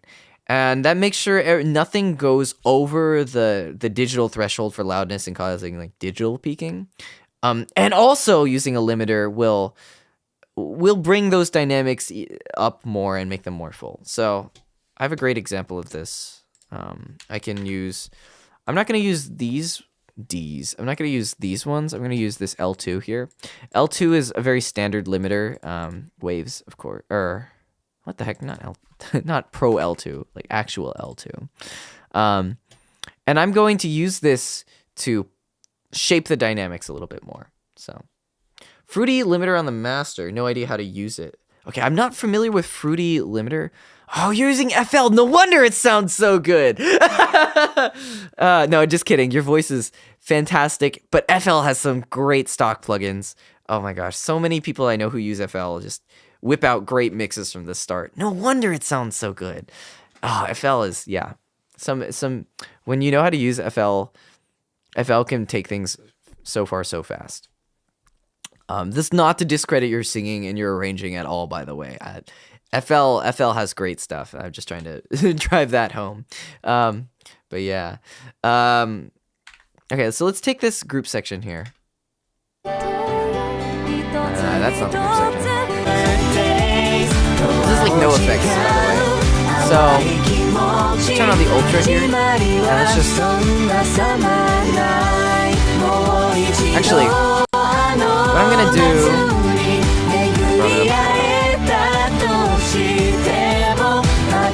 I'm going to bring down the out ceiling and the threshold together.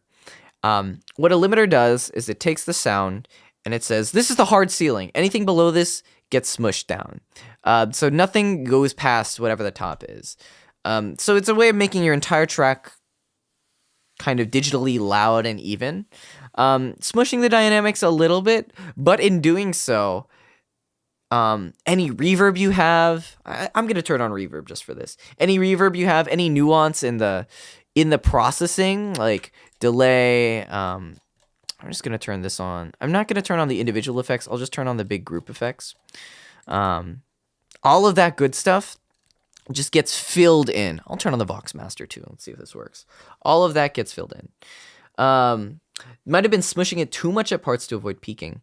As long as your output ceiling is like -0.1, your total digital like output is never going to peak. So as long as your output here is 0, your overall mix will never peak going on YouTube or wherever in processing.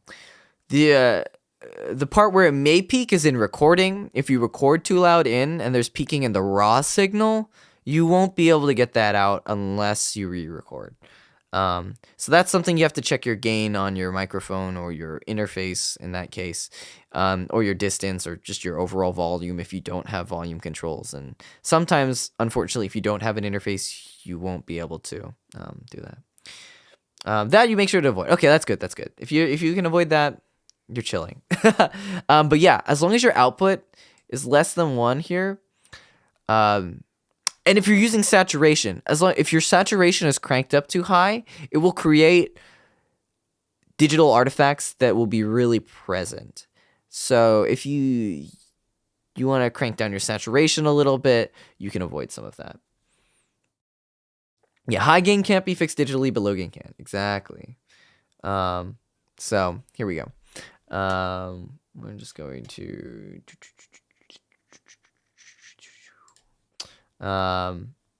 we're just going to test this out. I'm going to show you no limiter, and then I'm going to put the limiter on here. We're going to test around, and you're going to hear how that kind of brings out some more of the character. So this is no limiter.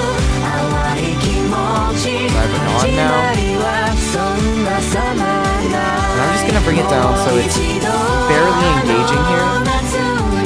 But actually, if I really wanted to listen to it, I'm going to listen. I'm going to bring this down and I'm going to bring it to the point where it starts sounding like it's a little quieter. And then I'm going to bring it up to just above that point where it starts sounding quiet.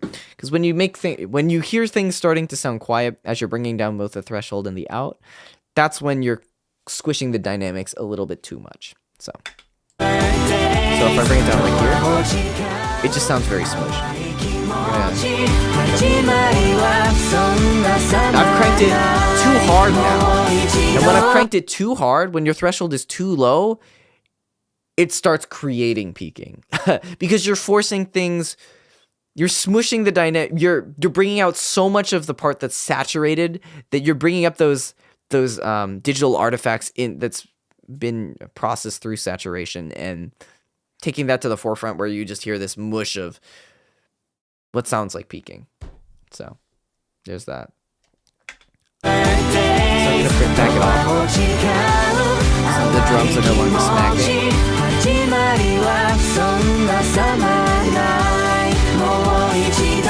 So let's hear it on and off, and then I'll raise the output and you'll really hear it. So off. The harmonies in the background sound a little bit more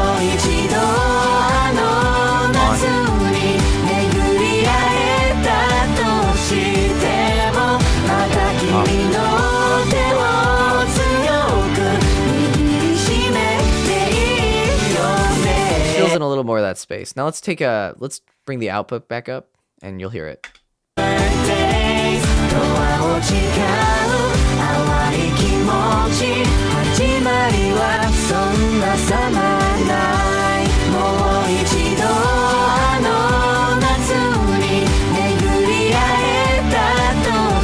So that's kind of what limiting does. Hopefully that helps. Do I ever use Clipper plugins?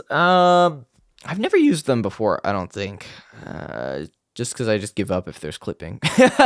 But I don't know. Maybe I'll give it a try sometime. But yeah, hopefully this helps with some extra insight on limiting. But yeah, FL and Ableton users can make amazing stuff without any third-party plugins. Yeah. Yeah, you guys are lucky. Logic too. Logic, I think Miori used Logic for the longest time. Logic's great. Yo, Isa, what's up? Welcome in. Pro Mixer, I don't know about that, but but yeah. Yeah. Yeah, definitely if you pull down your threshold too much, you can create pumping, which is not great because basically it's like whenever it's pulling up too much and then when the volume goes away, it's backing off too much. So you want to dial in your threshold so that your limiter is just barely acting. So yeah. So to summarize, keep the effects light on stuff like this. Use more carefully configured delay on master and reverb. Yeah, or you want to use your delay, yeah, on... You can play around with where you put your delay. You can put it on the background vocals in a different wetness than you put it on your main vocals. You can move it around. Try out what seems to work. I have the feeling you'll get the intuition for it. And yeah, you can delicately play with your reverb a little bit more. You can put reverb on certain tracks only. So like, say like one line comes, or I don't know, like, or something like comes like some like melody line and you want it to sound more ethereal. You could put on extra reverb, you can put an extra delay specifically on that track and then take it off. Like there's a lot of options there. But yeah, to summarize, yep, keep it light on the effects and carefully configure delay and delay and a limiter on the master. Yeah. Learned so much about reverb at the start. Oh yeah, I kind of loaded it on at the beginning, but yeah. Also, yeah, Isa, hope you're well. Thank you. I hope you're doing well too. It's been a long time since we last talked, so hope everything's well out there. Yeah. Alrighties. The next one here, I think we have 3 more today. Oh my gosh, it's already been almost 2 hours. I need to drink some water. This next one comes in from Super Dark Aqua. Been working on this song for a while. I just recently added vocals. I can't get them to sound quite right in the mix, and I feel like it brings down the rest of the song as a result. I've tried some stuff from basic tutorials, such as adding EQ, compression, reverb, but I still can't get it to sound clean. Is there anything else I could do to fix it? Let's give it a look. Oh, shoot! I need to answer Cloudy's question. Sorry, I got distracted. I thought I like answered. I like was about to answer it, and then I'm sorry, Cloudy. No, I didn't. Oh no. I remember, and then I forgot. My favorite type of music to mix, probably choruses, like vocal choruses of songs that aren't always choruses. Like when you put a lot of different singers on one song, and you have or not even just that, songs where you have like a wall of vocals hit you, where you have like, where you get the ad libs that come in like, or whatever, and you have your so many, like, you can pan your vocals through the full range. You have like high octave, you have low octave, and that kind of stuff where you can kind of mix in this whole like texture of sound. That stuff is the most fun to mix for me personally. But yeah, that, I hope that's something. Trick, what did you miss? We went through Iman's Proxima submission and Mary's Bug submission, and now we're gonna listen to Dark Aqua's original song, or maybe not original song. It's not exactly clear, but let's give it a listen, and please remember to be kind, and see where we got here. Please help bottom text. I love that. Is this Stone Cold? Oh no. That was Stone Cold by Fiction Junction.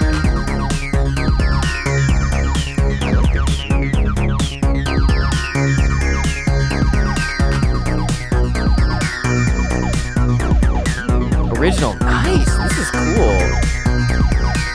Sorry, I realize I'm probably spoiling a little bit about your original. Well, maybe that's okay. Oh.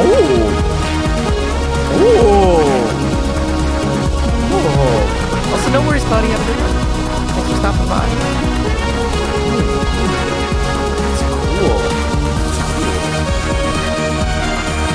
I love this. Awesome.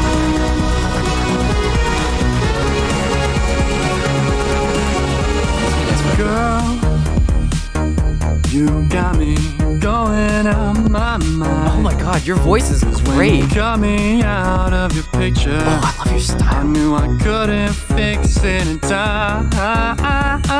Instead of running away, I'm running back to you. Instead of taking my time, I'm burning up my fuel.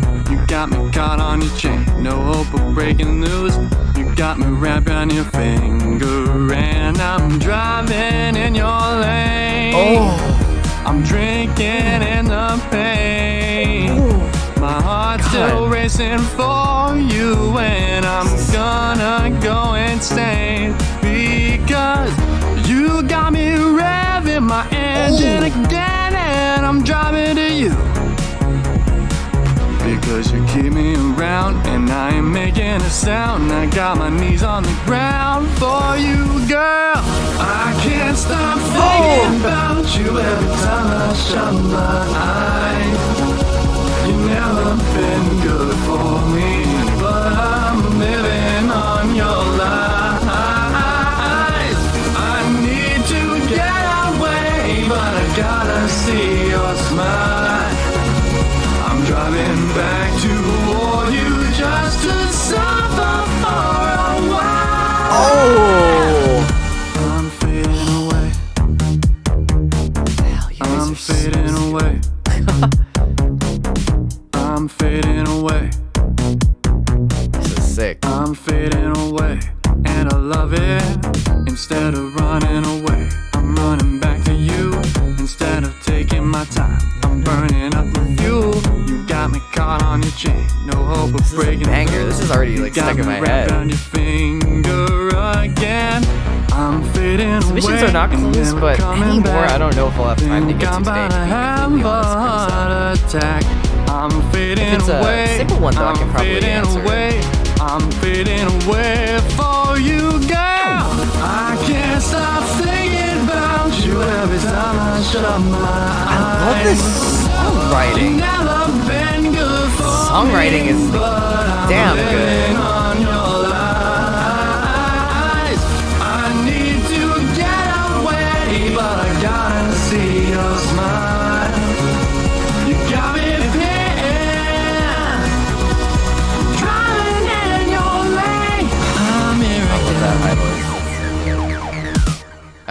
my gosh. Wow. I gotta say, like, fantastic arranging, instrumental writing, like, creative, like, wow. Fantastic song you have there. That's so cool. And your voice? Your voice is great. Like, you sound awesome. Wow. Wow. Like, you have major skill there. Holy cow. I'm like floored. You guys are awesome. Well, I have a few suggestions. I can definitely help you out with this one a little bit. So, first, I think probably the reverb stuff I talked about at the beginning of the stream will help dial it in. Right now the vocals are sitting, at least the non-doubled ones are sitting pretty dry. Do you mind if I ask, at the chorus where the wide section comes in, are you doing true doubles? Do you have like 2 recordings or 3 recordings? Or are you just using like doubling and modulation to give it that wide feel? I genuinely want to ask this because it will change kind of the way approaching will happen. But I will say, yeah, it sounds a little bit dry in the reverb department. In the sense that probably it's not that the reverb's too short, but maybe it's not really being heard enough. Left, right, harmony, all separate recordings. Great. Okay. How many harmonies? I recommend you have your harmony left, right as well. Personally, in my experience, that really helps with that wideness. Like for each harmony, so you have like a third up and a third down, or maybe like a third down and a fifth down. You have a left and right for each of those. But yeah. So I think reverb will help with the glue. I think let me listen again. I think you can probably for this type of song you can probably pump a little bit more with like things like compressors and saturation. So let me listen.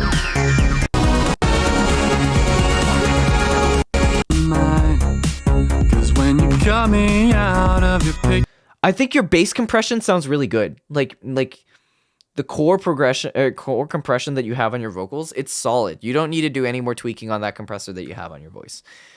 You can add more. You can just basically add more things like OTT. I think you could do OTT on this song. You could probably do fresh air to give it that feel. You could probably do some subtle isotope imager or imaging if you wanted to widen. And definitely the reverb and some, especially for like an 80s type song, some ping pong delay, like H delay type ping pong delay would be really nice on this. Really nice. And especially, and what you can do is you can have these things in moderation. You can have these things in moderation. And then when that chorus section hits, I'm assuming you have like a modulator on there, but feel free to correct me if you're wrong. When that chorus hits, you can crank them.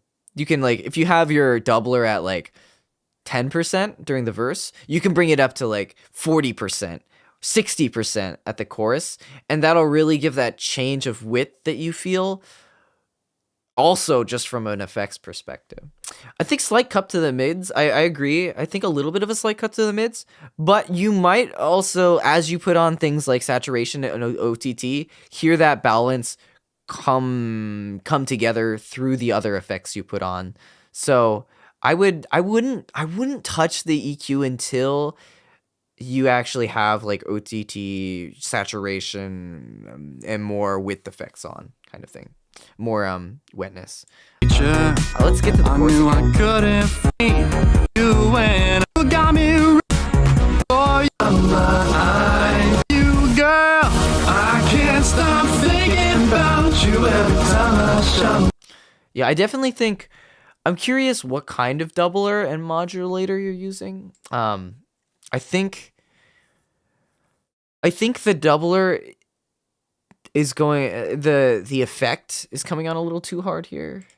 I can't stop thinking about you every time I shut my If you have one on, if you don't have one on, maybe I'm tripping, but never been good for me.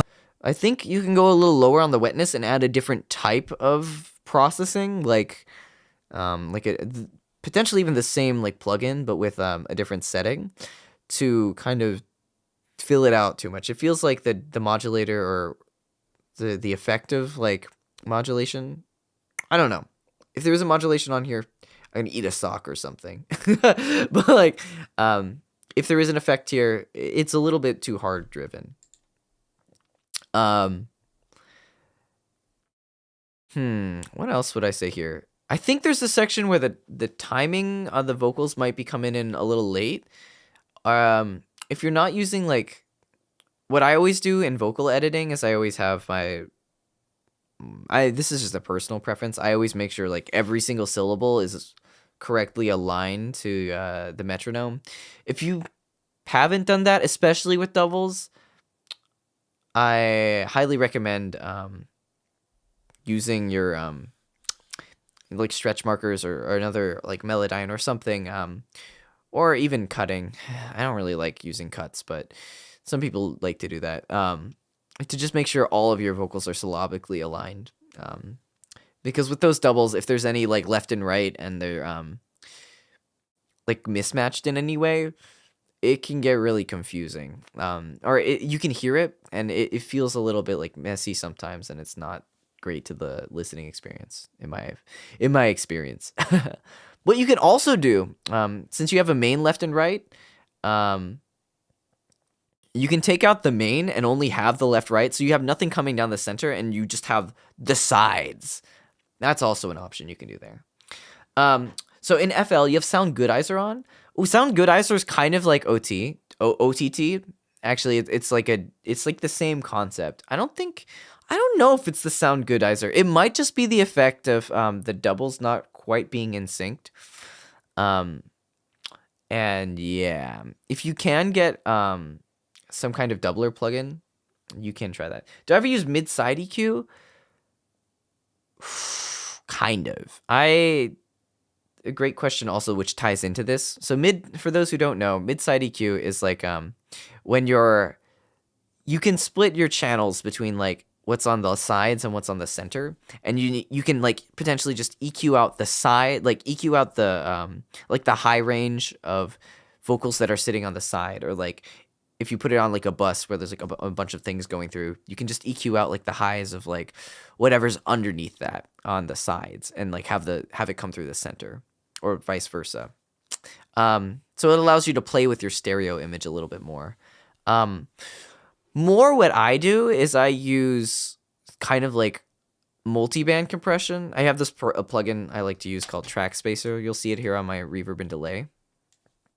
And what I do is I have it like pull out the mids of the reverb in response to the vocals, so that it carves out space in the reverb when the vocals are in. So the vocals come in sounding a little bit drier, but they still have the width and the wetness of the reverb on the sides, if that makes sense.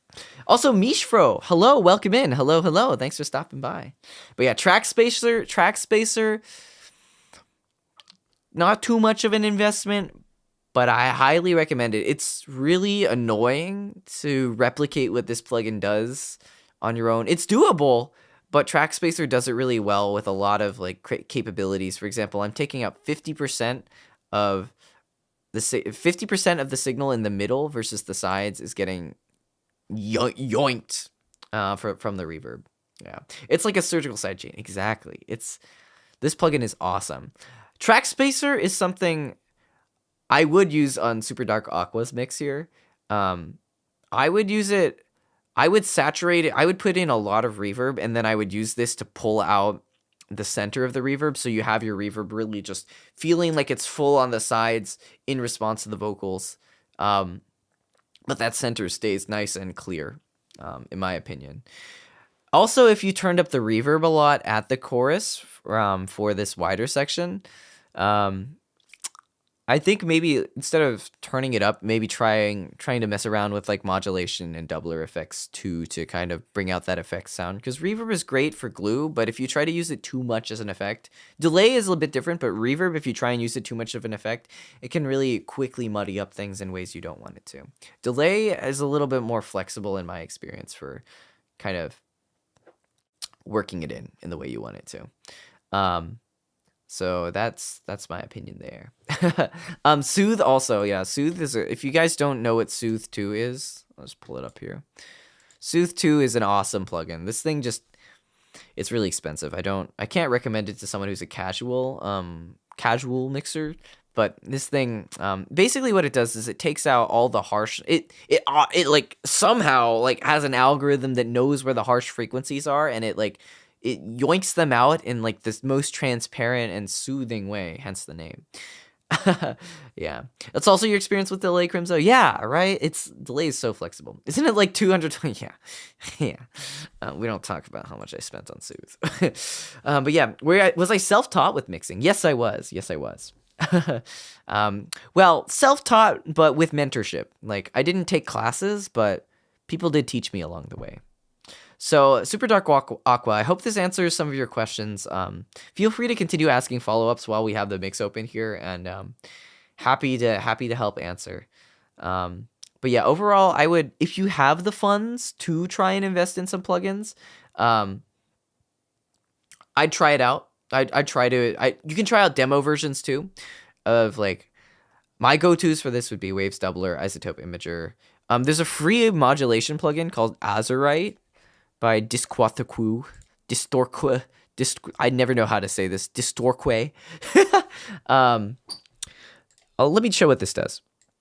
So I'm going to take the master here, and it adds a little bit of width, but you can also do some funky things with modulation here too. So it's a free plugin. Feel free to give it a try if you want to.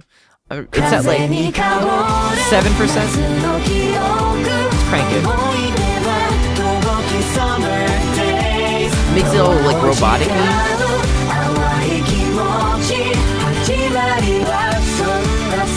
It changes your EQ to a bit, so you may have to compensate. There's a lot of different like presets that I like to use. To be honest, I don't really know how to use this. Like, I'm a little bit scared testing this out. I should watch a tutorial or something. But I mostly just use the presets. But for example, this ensemble thing, in moderation, you can fill out your space more than you had before. I'm just gonna take it back a little bit. I think I just had it with the subtle on. And it's really subtle, but you can crank it a little bit more if you want to go more effecty on it too. But yeah, thank you so much, Tomo-sensei. No worries. Happy to help, and good luck with your song. Super awesome song. I'm really hoping. Feel free to, if you want more feedback on it, feel free to, give it another go. If we do another one of these streams and we send over project files, I mean, I don't really know how to do much with instruments, to be completely honest. Like, I'm a total noob when it comes to instrumental mixing, but when it comes to vocals, I may be able to help you out a little bit. That's all I really know how to do. But yeah, mixing is so daunting and intimidating. I mean, yeah, look at this. Like, there's so much here. I don't blame you at all, Scride, for saying that. And I mean, I didn't learn this all in a night. I mean, when I first started, it was just I had 3 effects on my plugins. I had EQ, I had compression, I had reverb, and I shipped it and it sounded but that's what I used to do. And now, I mean, after learning a lot more, I've come a long way. But it's okay to start with just those 3. As long as you don't let yourself get stuck in it, and mixing is a learning experience. All right, so the next one comes in from Antipathy Antithesis. Probably a loaded question. Do you have any resources on getting started on recording vocals for covers? My recordings sound so empty. Doesn't sound like what I hear. It would be enough for me to just get that same sound, at least in the beginning. Okay. Well, not the easiest question, because unfortunately, a lot of the knowledge is very scattered. What you can do, I would just say, where's a good place to get started? You can, asking questions is always the best way to get started, in my opinion. But I can't necessarily point you to a certain place where I'd say, like, this is definitely, like, a great place to start. Kind of the fundamentals you will need to know for recording is there's three things. Well, kind of four important things. One, you need to have an okay microphone. To sound like if you're using a headset microphone, right then and there, you're already not going to be sounding like you are with your voice. And also part of that is learning how your voice sounds like through a microphone and getting used to that. But microphone will be the first gate that will say, okay, I can start recording because I have something that can capture my voice moderately accurately, or like in a way that's pretty clear and accurate. Second is timing or tuning, vocal tuning. So people say, oh my gosh, tuning, it's like cheating, it's auto-tune. But every single track, every single recording you hear out there on the internet has gone through either Melodyne, Waves Tune, well, not every single one, but everything that's pretty good quality is gone through tuning. It's really just about locking things in. No human is perfect in recording. I cannot sing 100% on tune 100% of the time on 100% of the notes. It's just not possible. There's a point where it becomes cheating, but tuning can't fix everything. Tuning can't make you sound like a different person. Tuning can't make you sound good if you're too far off. But tuning can get you in the ballpark. So tuning is very important. So there's no really good free resource to get started on tuning, but there are tons of people who offer vocal editing services for tuning at very affordable prices. So I recommend checking those out if you just want to like, hey, can you work with my vocals? And most of the time, some of these people, maybe the mixers too, that you may work with, will be able to give you recording tips if you ask them. People appreciate people who ask before recording, like, hey, like I have this recording, like I want to submit it for commission, but like, is there something wrong with my recording technique that I should check out? And most of the time the mixer will be able to listen to it. They'll be like, oh, well, it sounds like you got some room reverb here and your microphone is like facing backwards, so you sound like you're in a bathtub. Also, you probably don't want to record in your bathtub, or you got some closet noise here. What options do you have for your room? Where can you place your microphone? Try out some different places. Let's hear how they sound, and like maybe we can find a better place for you to put your microphone so that your recordings sound good. So it's not, your microphone's not facing backwards, upside down. Well, upside down doesn't matter so much. And sometimes you're on the wrong setting. You're like, oh, it's supposed to be it's supposed to be cardioid, not omnidirectional. And you're like, how was I supposed to know that? Like, so you can be like, oh, well, what mic are you using? What setting are you on? Oh, I'm on omnidirectional. Why are you on omnidirectional? You should be using cardioid for vocal recordings. Oh, I didn't know that. Yeah. So hopefully that helps, kind of stuff. Also, the off-kai VOD. Right. Oh, I forgot about that. Yeah, so Miori and I did a little presentation on mixing for Off-Kai Expo, kind of going through the overview of how vocals get processed along the way and how you go from total nothing to total something. So if you do want to check out, I think it's on my channel, the Miori and Tomo Off-Kai mixing panel. It's a great place to start. How could I have forgotten the Off-Kai VOD? We made a whole presentation on how to get started with recording and mixing. How did I forget about that? Oh my gosh. Wow. Thank you for the reminder, Juicebox. I'm so dumb. But yeah, tuning can't fix a lame performance, but it'll make a sound...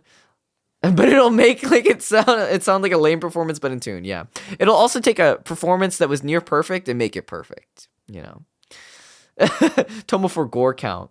Yeah, bro, the toilet has perfect reverb. I don't know why. Yeah, I know. Well, when I'm singing like with my head in the toilet, yeah, you know, it feels great. Oh man. But yeah, I'm glad that was able to help. Actually, that's really good to hear. If we could point some new people in that direction, it'd be great. But yeah, so tuning, timing also, I mean, it just helps everything sound cleaner.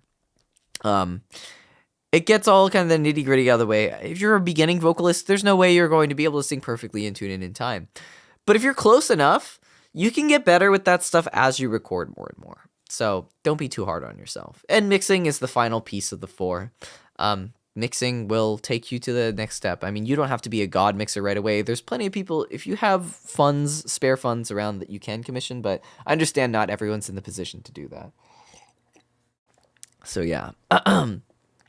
And sometimes it's better just to send it off to someone if you don't know like what you can sound like. Someone you know is like, this is a pretty good mixer, and be open minded. Don't just say here's my stuff and like make me sound like a god. Like you can be like, hey, I'm like new to this. Open to any feedback, any like suggestions on like if you want me to change my recording or singing or anything, and like I'm really happy to work with you on this. And they'll be like, oh my gosh, a client that's really open to working on stuff? Yeah, hell yeah, sign me up. I don't mind if it takes a little bit longer, if they're okay with like re-recording things or trying different microphone configurations and all that. Sure. At least a lot of mixers I think would appreciate that. Some people maybe not so much, but I think, a majority of people be like, this person seems like a good person. Might as well help them out. Regarding singing, is there a good place to start? I would just search up some like vocal warm-ups, and then eventually if you start searching up vocal warm-ups, the YouTube algorithm will start to kind of kick in, and you'll get recommended a lot of different singing exercise videos. And in those, some of them, it's just a lot of info or a lot of like exercises and stuff. But honestly, most of the exercises that people recommend, you'll notice a difference in your singing voice like pretty quickly when you start picking them up. So I honestly just recommend diving into the rabbit hole, Googling some singing technique improvements, like how to improve at singing techniques to improve at, like vocal exercises to get a better voice. And there's a lot of like as opposed to mixing, there's a ton of resources out there for singing. Maybe almost too much. So if you have the chance, definitely give that a shot, and wish you the best of luck, Omega. All right. So I think this should answer Antipathy's question. All right, Trick, second to last. Thanks for stopping by the way. Hope you haven't tuned out just yet. I was listening to the mix in other headphones. The sibilant sounds are harsh. Any tips? Sure, give it a listen. Oh, Proxima also. Oh, featuring Rigorama. Oh, no way. No way. It's a small world.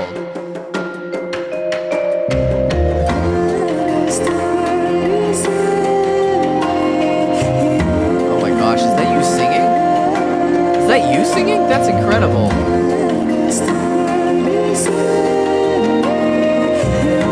Is that you? That's incredible.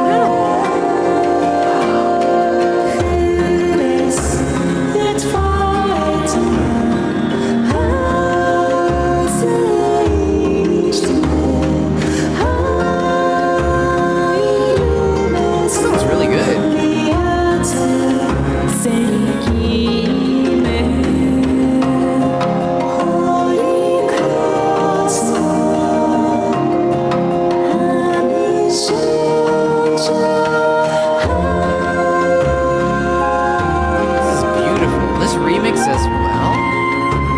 I love this remix. Holy moly. Oh, this is heaven. Where are all these amazing people coming? How are you guys finding my chat? Like, you guys are insanely skilled. Oh my gosh. Bro,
that is beautiful.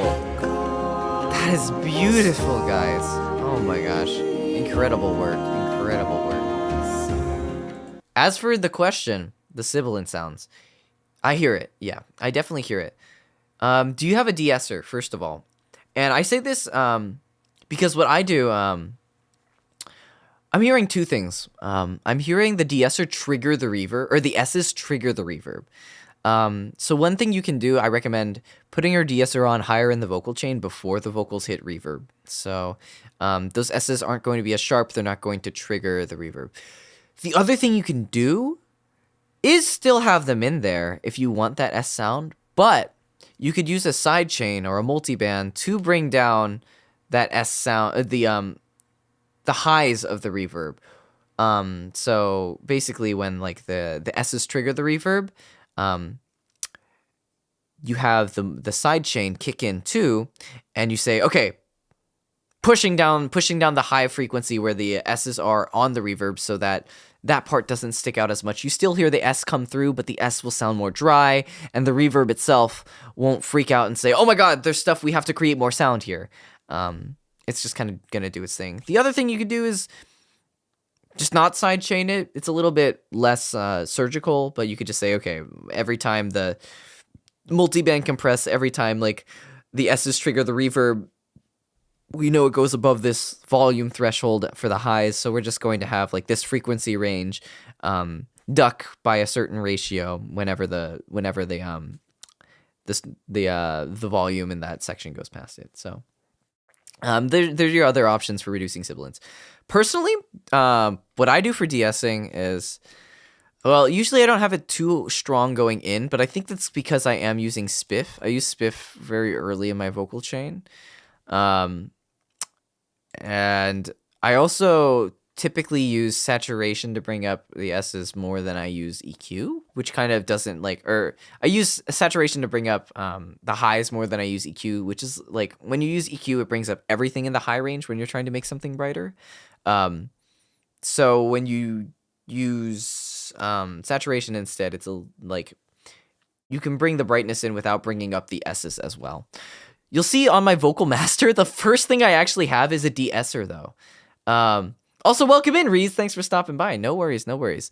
The first thing I actually have on my vocal master chain is a straight-on de-esser because I have a lot of DS sounds that get produced also, even if saturation doesn't mitigate some of the S's that get brought up, I still slap this on because they do bring up some of the S sounds. So I bring this on and boom, push them all down. It's just the way I operate. Before I had this, I had a lot of issues with sibilance as well. You can also directly put on a de-esser like straight on your vocals really early in your chain. I would say even before, not this folder, even like before any of your processing effects. I don't want to use, let's look at these effects. Like you could put a de-esser on like here, for example. You just throw this on like before auto-tune, before EQ, before compression, before any of the saturation. Just cut all those S's out so they're not triggering your compression falsely. They're not triggering they're not triggering like anything in like your auto-tune or whatever, like creating some artifact or something. And that's also another option you have there. And yeah. So hopefully that's something there. Let's see. Is there anything else you really wanted to... I don't know if you're still here, Trick, but if there's anything else you wanted to ask, feel free to shoot it out in the chat regarding your mix. I mean, it sounds incredible. I really love it. Let me just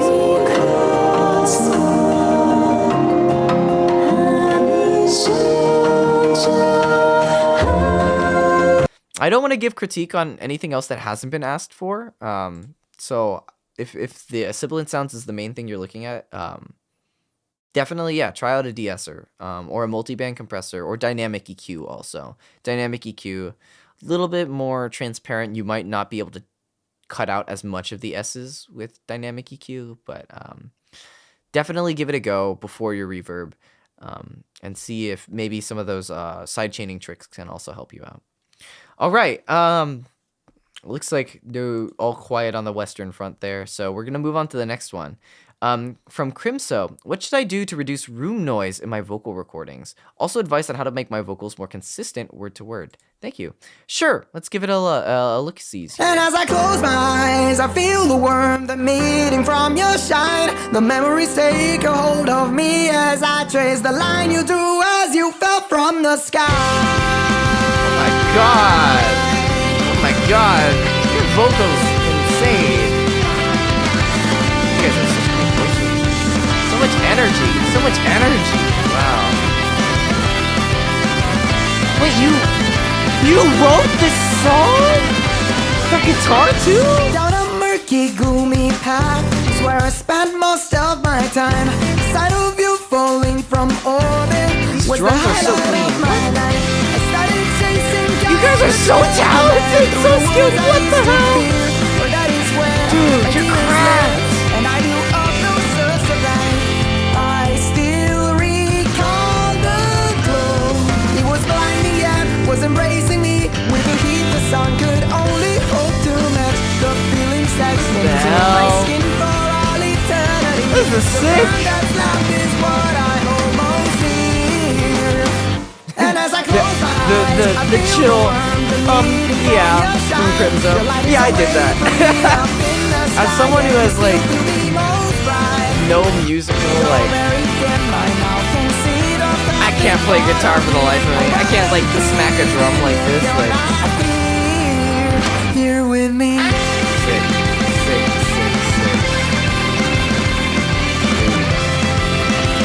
Absolutely correct.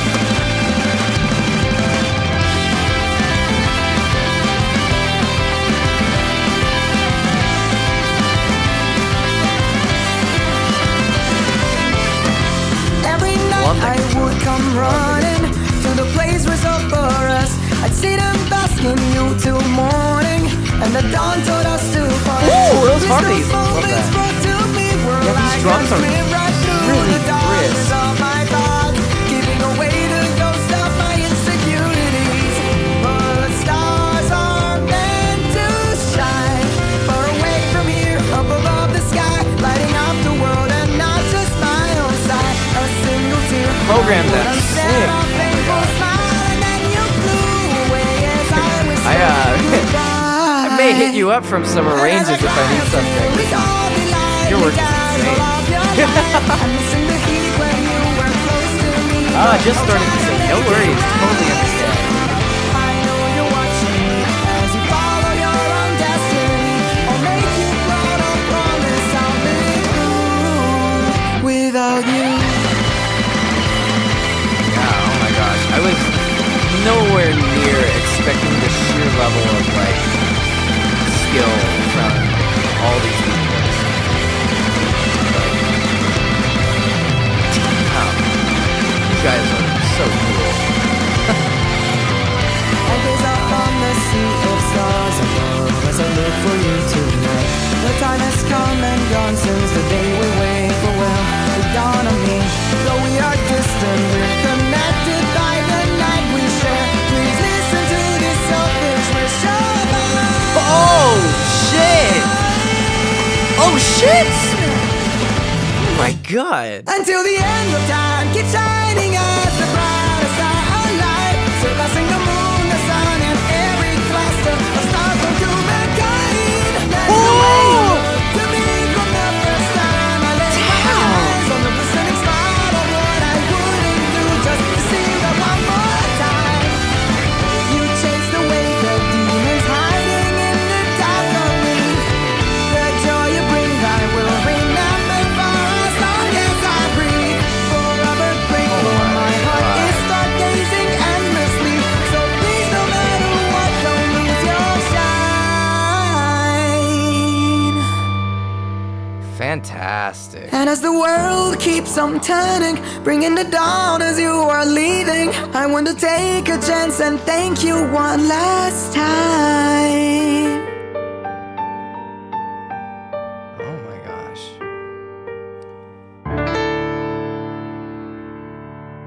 Wow. Incredible. Incredible. I'm fantastic. No, you're incredible. Like deserved. Wow. How many people are like I'm just blown away, honestly, you guys. I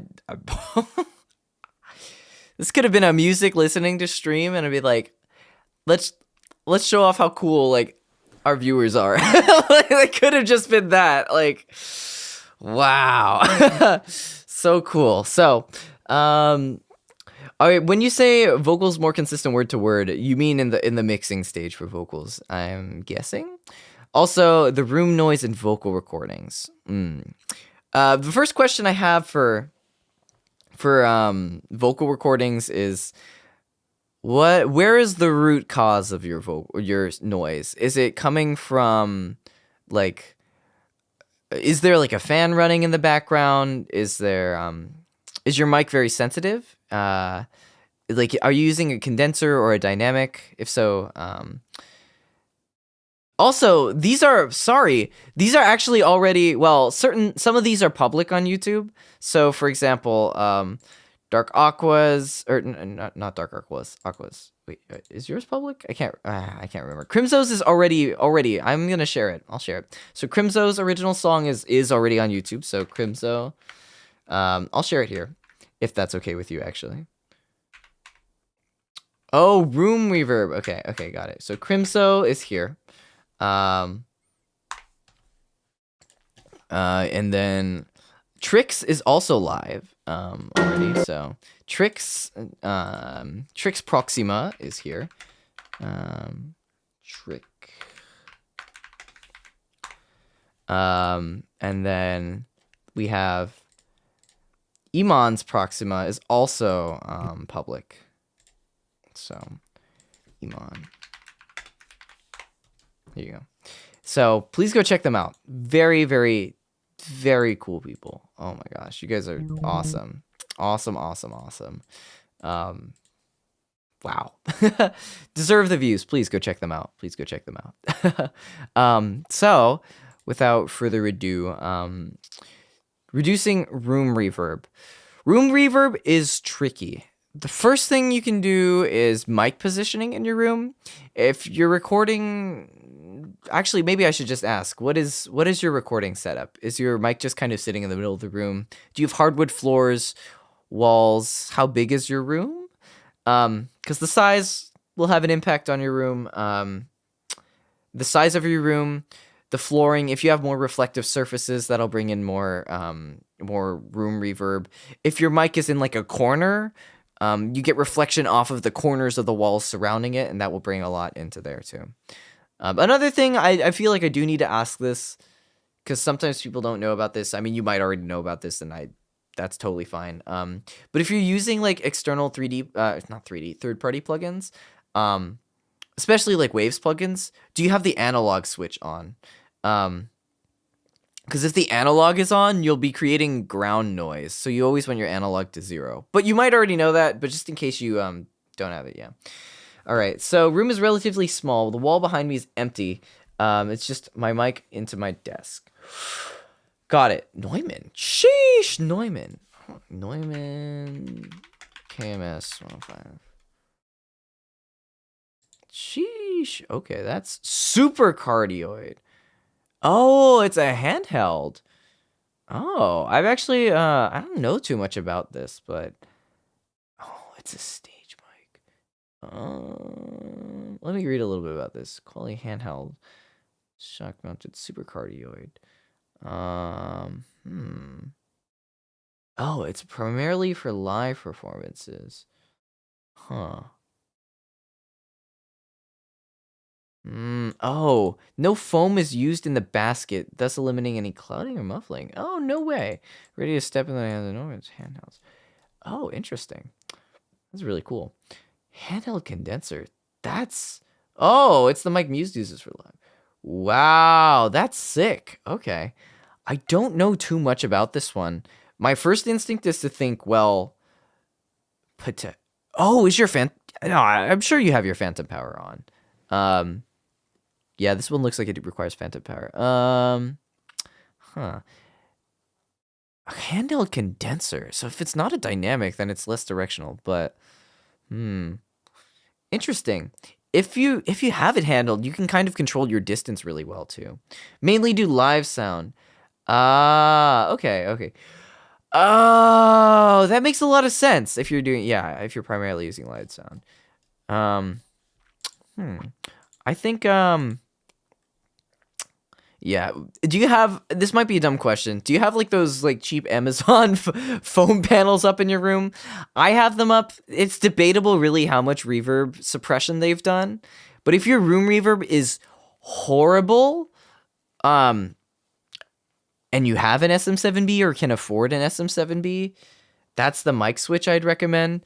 I was using a condenser for a while, but when I switched rooms, unfortunately my room reverb wasn't as kind, so I chose to switch to the 7B, and I've had better luck recording in this setting with less reverb coming in. From the editing on the recording you sent, it's hard to, I don't really hear the reverb, but I imagine you've probably done a lot of processing. Thinking about getting some panels might move, so I'm waiting. No worries, yeah. What you can do is you can get the panels, and you can get like what is it called? Command strips, and you can place the panels up around your room using the command strips, and then you can take them off with the command strips so you don't do damage to your walls, and helps. Make sure you don't get like the super cheap ones, because the super cheap ones are really low quality and aren't the greatest. But yeah, I used RX. I figured, yeah, okay. But yeah, your first option, you could try some room dampening.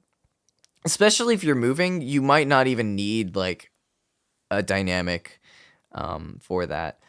I mean, room treating is like, it's a full room treating is a full journey. You probably don't want to go down that road. It's really expensive unless you have like the funds and someone you can directly work with on your room to get it set up. But I'm not even the most familiar with that.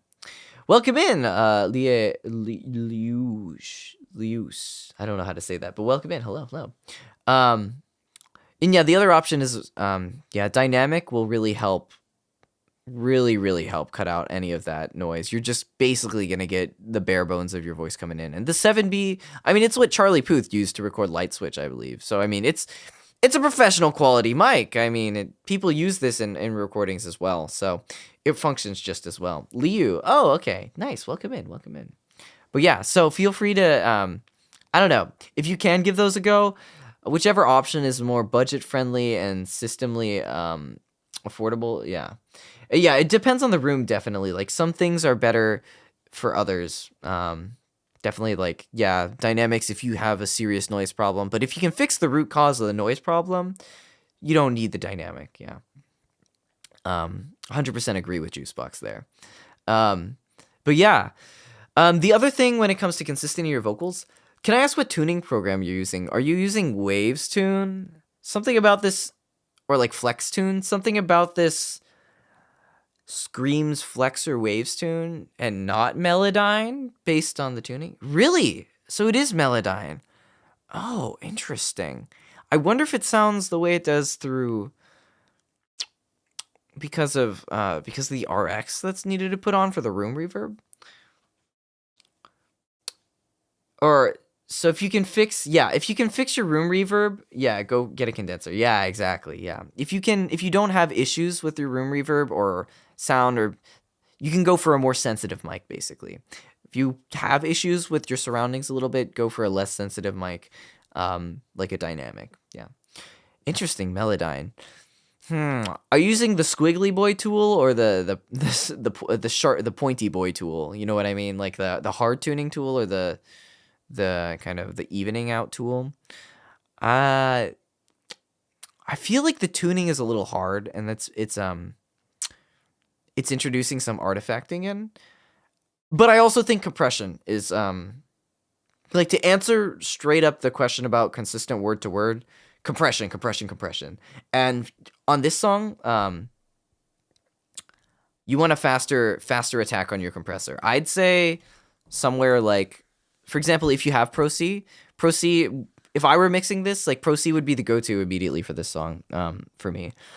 Yeah, something like 0.25 probably. These are, I think, the default settings when you loaded it, but 0.25 fast attack on this, because when you have a fast attack, you really can clamp down on your sound quickly to make sure it's consistent, your volume's consistent, and your sound is consistent across it, and then release decently long too, so just make sure you're capturing each of those words and evening out the volume on each of them. Also, Rebellions, thank you so much for the super chat. You don't need a super chat to ask these questions, but I appreciate it. I have a pair of heavy blackout curtains hooked up behind me with the panels on two walls. I basically built a room in a random corner for my sound issues. Not sure if it was worth, but I like caves. That's so cool, actually. I really want to like someday build out my room to be more like a music cave, like have it really sound full, like, or not sound, but like really sound like optimized for recording and streaming. But one day that day will come, but the day is not now. That's so sick. I know. Yeah, I don't even know where I could put. Could I even hang blackout curtains? I guess I'd have to try. But that definitely sounds like it would do it. Oh man. Okay, I was reading about parallel compression after mixing this too. I have experience with that. Also noted on the settings. Cool, great.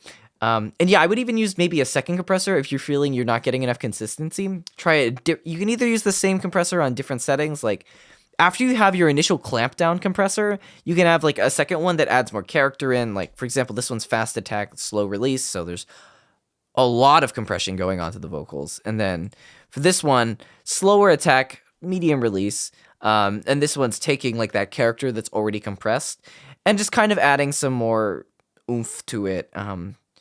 Not thickening too much. Kind of the way you can think about it is the faster your attack, the more thickness you pull out of your compressor.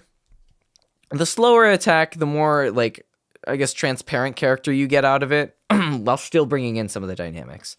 So I'd like to have the second one still be slow enough that you can keep some dynamics. But yeah, there's that. So you can use that. Parallel compression, I have used before. I actually had a phase. Not a phase, Mom. I had a phase where I used a lot of parallel compression on vocals. And I will tell you, the struggle with parallel compression is the headache it gives you with volumes. Because when you're like, you're basically splitting your signal up into two different routes, right? So when you adjust something, you're like, you adjust like one compressor setting, and then if you're not perfectly gain matched, like in and out of that compressor, it's just suddenly adjusted all of your volumes, and you have to like readjust that compressor down. And as you're changing that, compensating for the gain staging adjustment, especially if you don't have a plugin, a compressor that's really good for gauge stain, like that's built to be really easy to gain stage with, makes it a really big headache for vocals. Maybe for other instruments where like there's things that are less sensitive, it's a little bit more appropriate, but parallel compression in my experience has kind of been a nightmare.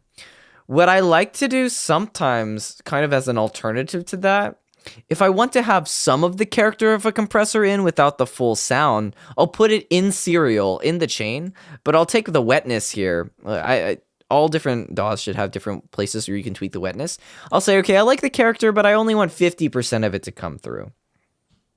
Or like 30% of it to come through. And I'll just tweak it to what sounds nice. And that's kind of a way I get away with adding character without creating the nightmare of things. Yeah, so yeah, the wet is here. And you can even automate the wetness for certain things. So if you're like, okay, I want more character here and less character here, you can go into your trim section, and you can just take it should be like the second to last item in your automation parameters, and you can just toggle the wetness, and you can just like say, okay, on these lines I want like 100% wetness, and then I want like 30% wetness here, and then like 69% here, nice kind of stuff. So all good stuff like that. Feel free to go ahead. If you have a condenser already, though, you could put some type of blanket on top of yourself and the mic, just depending on your living situation. It gets hot really fast. Yeah, Juicebox. Oh, I 100% used to do that too when I was very much in the condenser. I think when I was in Bunn College, I used that technique. It was a pain in the ass. So I never want to do that ever again. Hence the 7B life. But yeah, no, blanket, pain in the butt. Yeah. Yeah, in the winter it's fine. Yeah, the blanket mic technique, not great. The other issue too is you can create some EQ issues with the blanket if you can muffle, and so you'll lose some like content there when you use it. If you're in the closet, you can have like closet frequencies. You might need to use comb filtering or other things. Comb filtering, I think, is from what I understand, that's what people say when you record in a closet and there's like certain like a few different resonant frequencies that you have to pull down to get them out of the way. But yeah. PVC pipe, can you make a blanket for it? Actually, that's what one of my friends did. He basically like he took one of his closets and he used like I think PVC to build out like a little like really heavy like moving blanket fort. So it's like the perfect recording studio. It's awesome. I visited a few times and he has it so like you can he has like one of his friends go in there who's like one of our really cool singer friends, and she records in there and like he's like tracking her from outside the closet. It's like a studio setup. It's really cool. He's like, yeah, you go in there and then you have like the monitors on your headphones and then the cords like going under the door, the closet door, so you can still like hear and everything. And they have like a little iPad set up in the darkness so you can like read your lyrics as you're singing, and cool setup. I'd love to do that someday, but yeah. You missed your turn. Oh, welcome in, Trick. Yeah. If you want to go back, I think to summarize, using de-esser, I feel bad for the VOD viewers if you're going back and you're like, oh my god, he said the same thing twice. But yeah, if you're using it, by the way, Trick, fantastic arrange, fantastic vocals. Holy moly, incredible Proxima rendition. I'm floored, absolutely floored. Dude, that was sick. Oh my gosh, that's so cool. But yeah, welcome back in. What I basically touched on was one, I guess, question to you: are you using a de-esser, and if so, where in the chain are you using it? My recommendation is plop it before your reverb, because it sounds like the sibilants, the S sounds, are triggering your reverb to bring up even more high frequency when they come in. So it's kind of like a domino effect. So you can, if you can DS, either with a multiband compressor, dynamic EQ, or just a de-esser plugin earlier in the chain, you should be able to avoid that happening. But I definitely do hear the S's sticking out quite harshly. But I didn't want to touch on anything else without your explicit permission to like offer critique and advice, because there are some points that you might really like, and you don't want, like, you're like, I don't need help on this. Like, why are you offering me unsolicited advice, kind of thing. So, yeah. So, feel free to ask away. I mean, we're kind of wrapping it up here. So thanks for stopping by, and thank you for the awesome mix submissions. Like, super excited to hear what you guys can take from this stream and hopefully apply it and get some even better sounding vocals, because you guys sound great. And yeah, Kaylee, hello, welcome in, first time here. Welcome in. Thanks for stopping by. We are going through some viewer submitted mixes, and I have my project file here with a mix open for some demonstration. It's kind of info dense, but if you're here to learn a new skill, might be good to rewind to the beginning and check things out. But yeah, thank you for all the answers. No problem. And feel free to ask more. I'm sorry, I know some of you guys may have posted in the suggestions channel. I have not had like the time or the brain power to like check it recently and give some good feedback.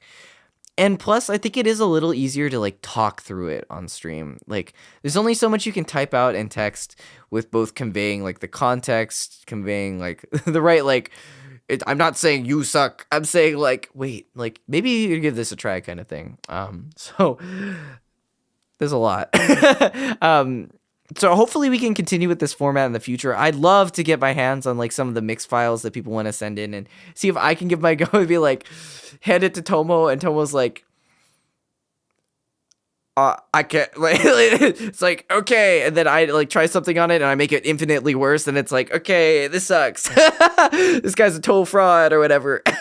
But I don't know, it would be cool to give it a try and see if I could try.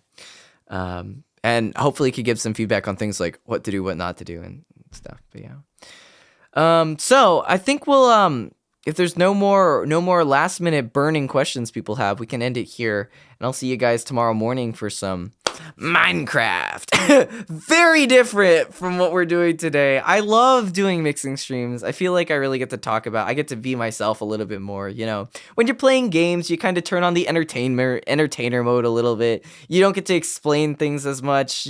There's less interaction. There's less, I guess, like one-on-one. It's a little bit deeper, like not as personal. So I like these streams a lot because I get to really just be myself and talk about the things that I'm really passionate about. But Minecraft will be fun. I don't know if anyone else is going to be online. I'll probably just rant about something as we're playing as usual, and we'll get into the gamer mode. But yeah, thanks everyone for stopping by. I love audio nerding. Nerding go burr. Let's audio nerd out some more. It's so cool to be able to find other people that are into this stuff. I feel like whenever any audio nerd meets another audio nerd, there's like this brainwave synchronization. You're like, oh my god, dude, you do mixing? Yo, did you check out that new plugin? Yo, that's sick. Oh god, it's $7,000. Shit. Like, man, my friend who's rich got it. Darn it, how'd they like it? It actually sucked. Oh, I'm so glad I didn't buy that kind of stuff. Yeah, bonding over the waves. Exactly. So, and everyone here is just trying to get better at what we're doing. We're just trying to like create cool stuff that's really fun to listen to and grow in our ways in the world. So I love it so much. Thanks for coming, everyone, and I'll see you guys all on the next one. With that, Tomo out. Quad. Peace, and I'll see you all on the next one. All right, Otsutomo, everyone, and thanks for coming. Fun stuff, and yeah, yay. What is up, guys? Thank you so much for watching. Before you go, be sure to leave a like, comment, and subscribe. We're almost to 100k subscribers, so if you could hit the bell and share, I'd really appreciate it. I post every Wednesday, Thursday, and Friday, so I'll be sure to make it worth your time. Alright, that's all, my dudes. Remember, as always, love, peace, and weed.